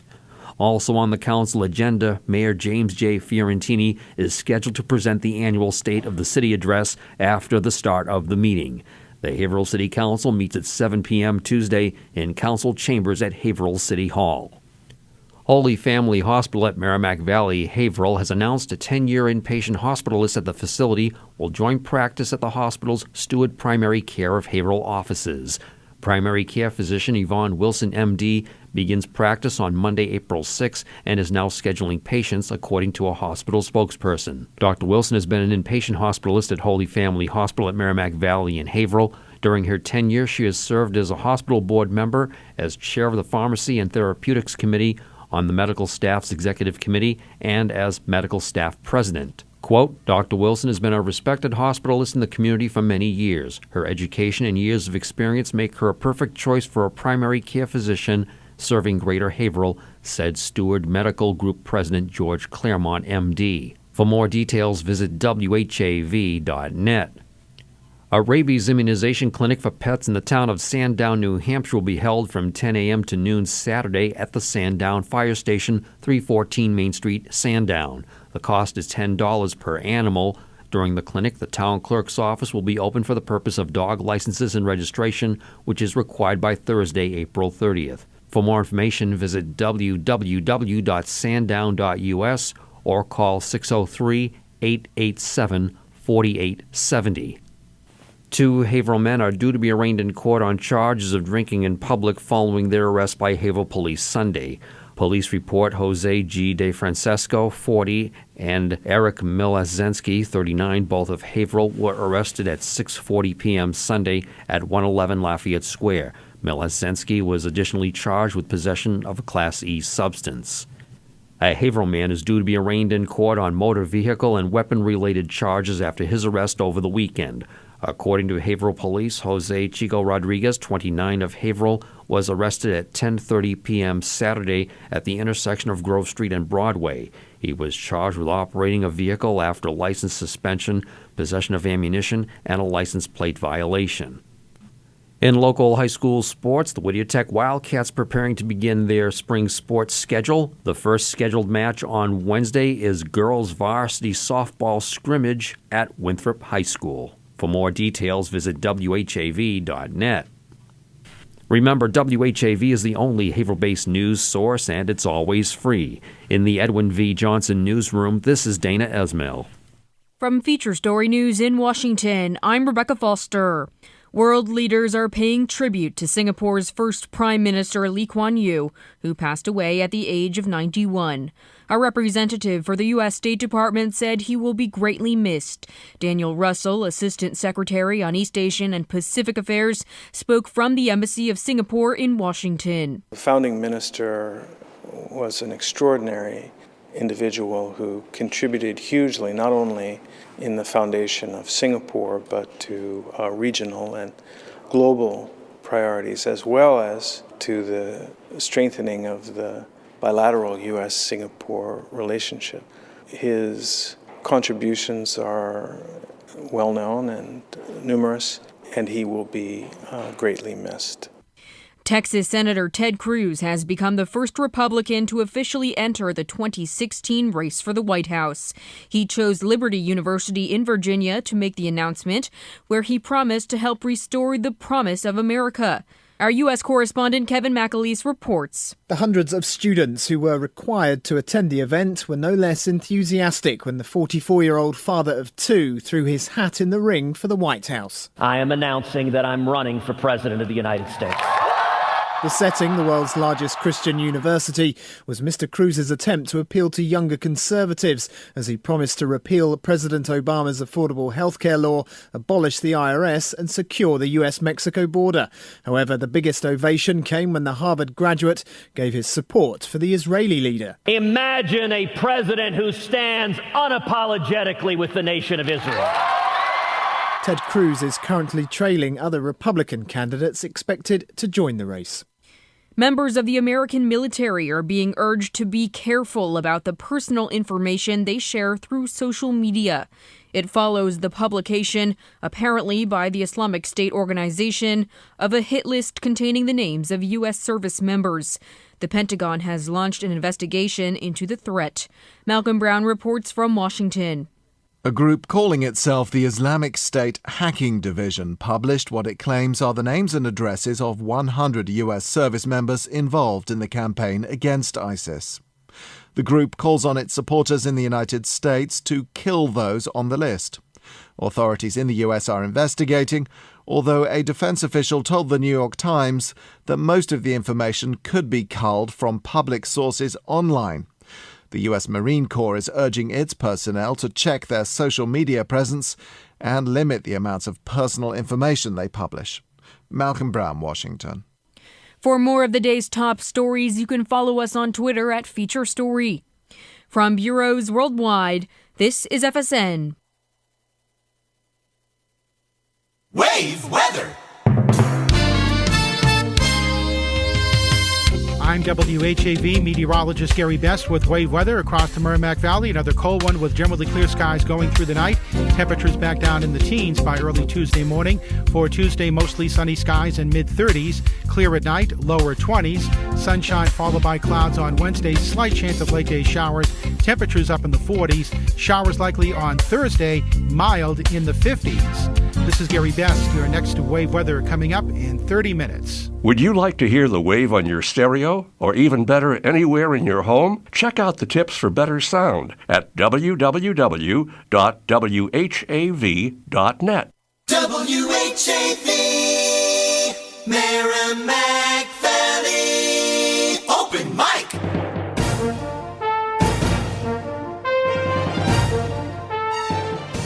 From the Edwin V. Johnson Newsroom, WHAV presents the Open Mic Show with Tim Coco. Make your voice heard.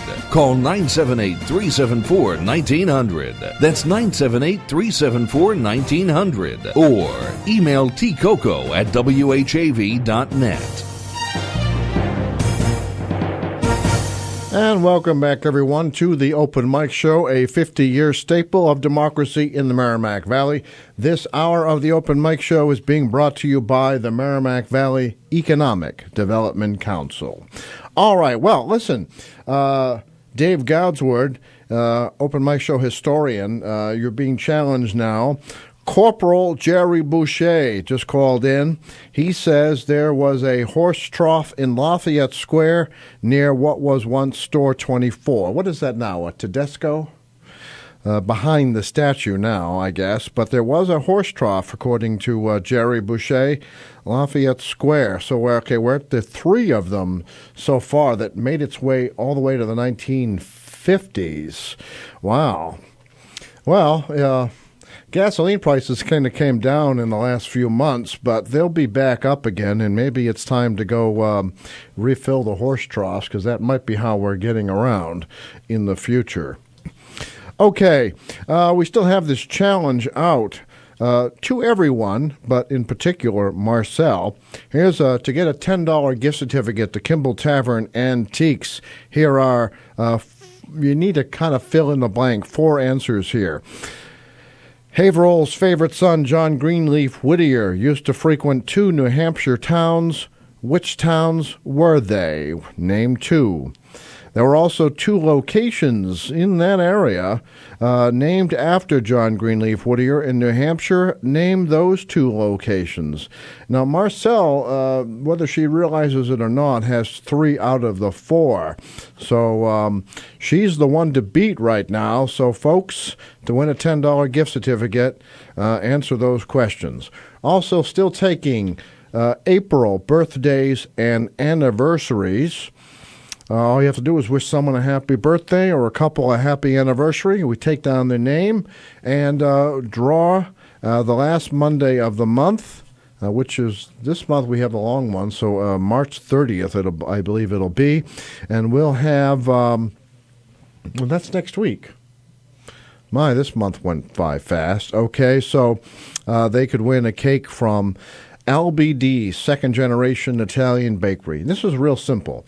All we do is we draw the name and we'll mail out a letter to the recipient. The recipient simply calls LBD, Second Generation Italian Bakery. We'll provide the phone number. Calls, orders their free 7-inch cake, chooses between chocolate or vanilla. Frosting is included, and then go down and pick up the cake, present the letter as your proof of winning. Thanks again to LBD, Second Generation Italian Bakery. All right. I see there's a new user registration at WHAV.net. You, too, can register at WHAV.net, and that helps keep you up to date. Speaking of which, people have been asking about the new WHAV at 97.9 FM. All right, if we can raise enough money, it will be on the air this summer. Here's where we stand, and I don't know if any of you caught this, if you subscribe to WHAV News or read it online or got your monthly newsletter yesterday, but funny little story about the WHAV call letters in the Now It Can Be Told category.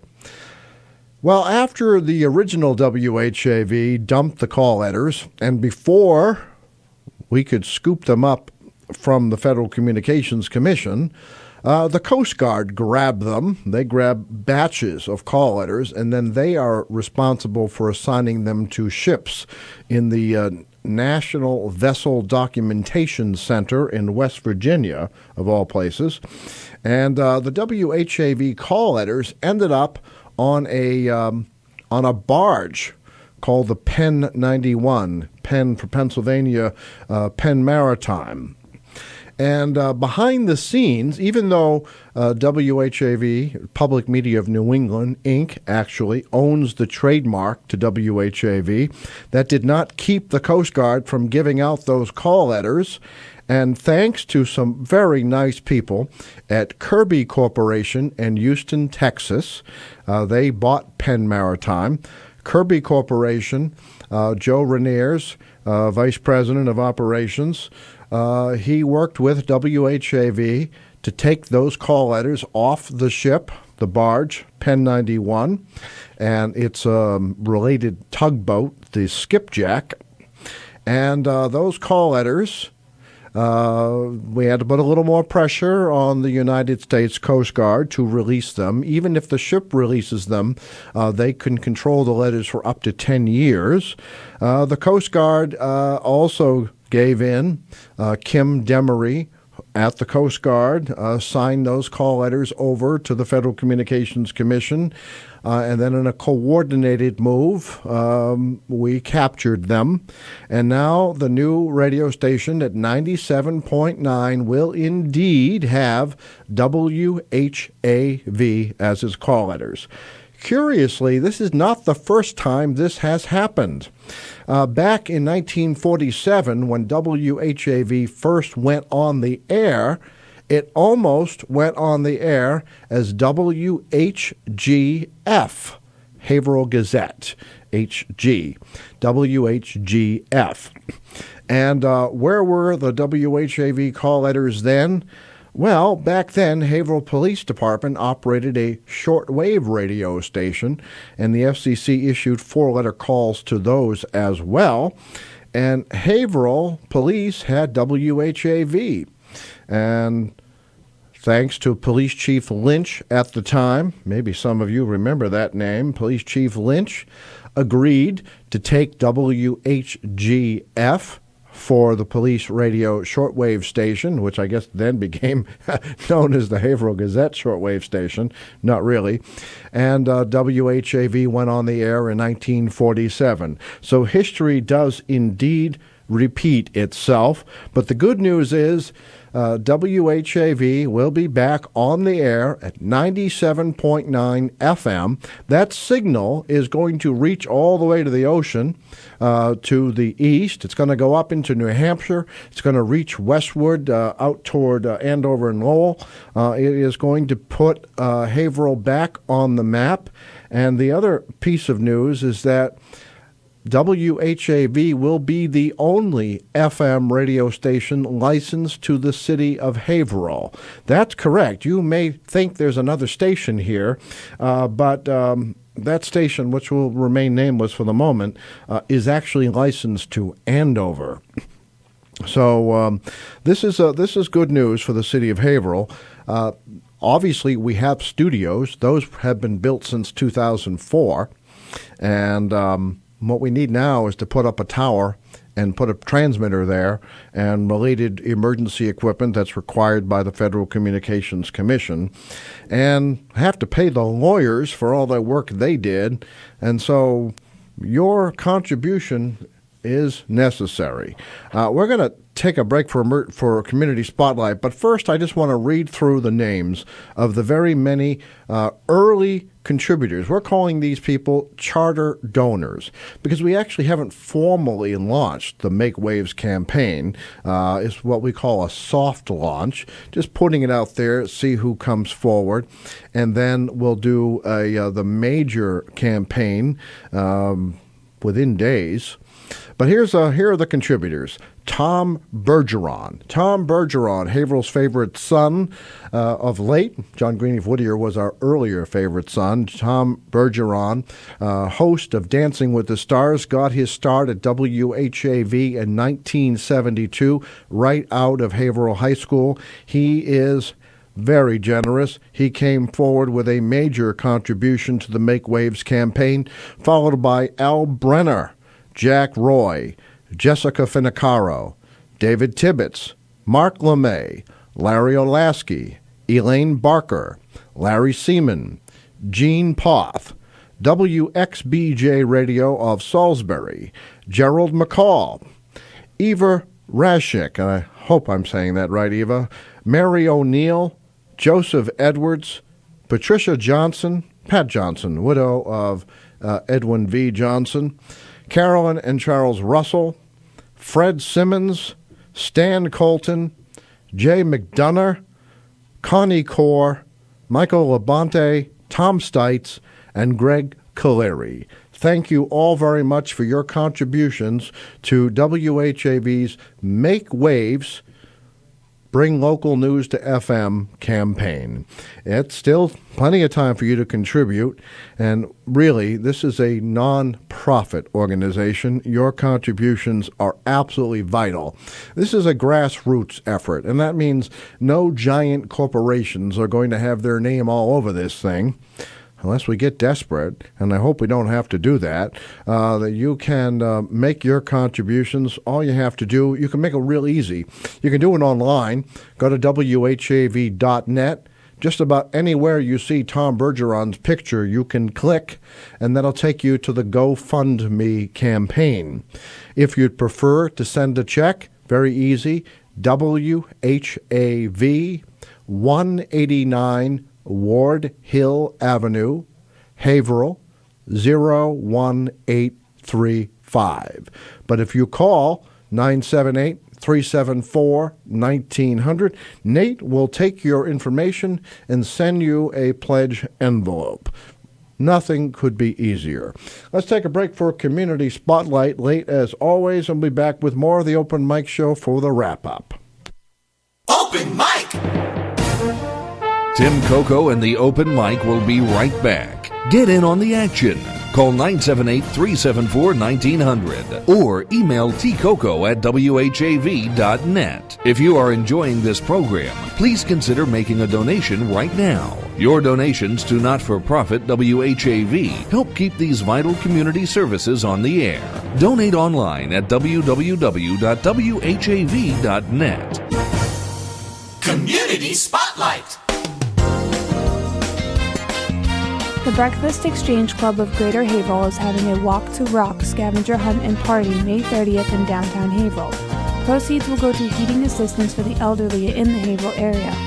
Our goal is to raise at least $15,000 and heat 50 homes.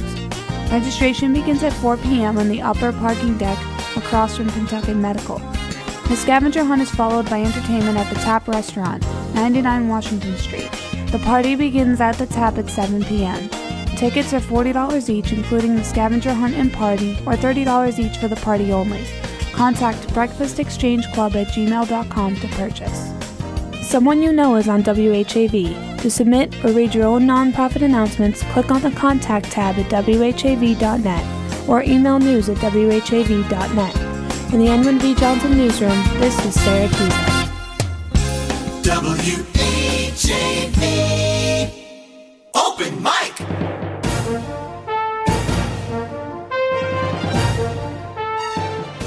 From the Edwin V. Johnson Newsroom, WHAV presents the Open Mic Show with Tim Coco. Make your voice heard. Call 978-374-1900. That's 978-374-1900. Or email tcoco@whav.net. This hour of the Open Mic Show is being brought to you by the Merrimack Valley Economic Development Council. Smart companies choose the Merrimack Valley. Okay, in a couple minutes we have left, let me just say congratulations to the Haverhill Public School System, specifically to Superintendent Jim Scully. Haverhill Public Schools has been named a District of Distinction by District Administration Magazine. Now, that's a trade magazine, but they evaluated quite a few cities and towns, and Haverhill is among 62 districts that were honored this month for its bringing technology into the classroom, but not only that, bringing it district-wide. Superintendent Scully is credited with bringing district-wide technology to Haverhill. He started this in 2011. The magazine points out the district's iSchool, located in Haverhill High School, is the centerpiece of the technological innovations, a school department said, a spokesman said. All right, the iSchool offers training to district staff on any district-provided software and hardware, including Google Apps, smart boards, projectors, document cameras, iPads, and media creation. This is a pretty amazing technological feat. Kudos to Superintendent Scully and Haverhill Public Schools, a District of Distinction by District Administration Magazine. Very, very good. All right, next week on the Open Mic Show, Tom Vardabedian, my former colleague at the Haverhill Gazette. Tom Vardabedian is going to be talking about the 100th anniversary of the Armenian genocide. Most people don't realize what World War I, what happened as the Ottoman Empire was collapsing. It engaged in terrible atrocities that have been all but covered up. So Tom Vardabedian is going to expose that right here on the Open Mic Show next Monday night. Make sure you stay tuned for that. Also, if you were listening to the news, I was struck by the fact that Ted Cruz, Republican, going to be seeking the nomination for president. I have a lot of problems with some of the extremists like that, and I mean extremists on either party. I certainly have not been a fan. I'm going to start with the Democrats. I haven't been a fan of President Obama's Trans-Pacific Partnership negotiations. This is incredible, but if a member of Congress talks about it, they could be charged with treason. They're not allowed to discuss what is being called a classified document. On the other side, the Republicans, they would have you think they're out watching your back, but in fact they're tearing the shirt off your back. I don't know what's going to be happening in this presidential campaign, but I certainly hope whether you're voting Democrat or Republican, you take a look and maybe consider an alternative like Bernie Sanders if he runs. But the status quo cannot remain. This is not good for the country. The Trans-Pacific Partnership, if you hear our correspondent Jim Hightower talk about it, very, very troublesome. It could actually ban local governments from doing a buy local promotion, and actually could be in violation of the treaty. But I see Haverhill Community Television has kicked us off the air, so those of you remaining on the internet, WHAV.tv or WHAV.net, we're going to sign off. Next week we'll be naming the winner of the LBD's second generation Italian bakery contest. You'll still have time until about 8:15 next week to get your entries in. Until then, have a great night and a great week. Open mic!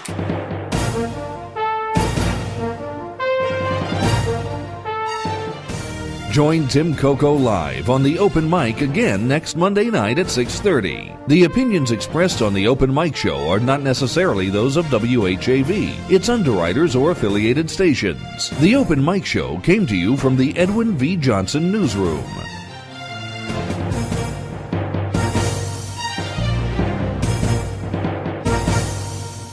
It's 8:31. Your donations enable WHAV to remain local and independent. Consider giving what you can afford at WHAV.net. Catch the wave! On the next Making Contact. So this episode really has to begin with a cup of coffee. I totally agree. Most things have to begin with a cup of coffee. I'm George Lavender of Making Contact. And I'm Mallory Smith of Green Grid Radio. And on this episode, we're going to be talking about coffee. Coffee's actually the second most traded global commodity after oil. Do you want to guess how many cups of coffee are consumed around the world every day? How many? 2 billion cups. 2 billion? But the environmental and social justice impact on producing countries is devastating. And that's what this episode is all about. From Colombian coffee farmers to an ugly split in the fair trade movement to the story of a single cup coffee pod. Making Contact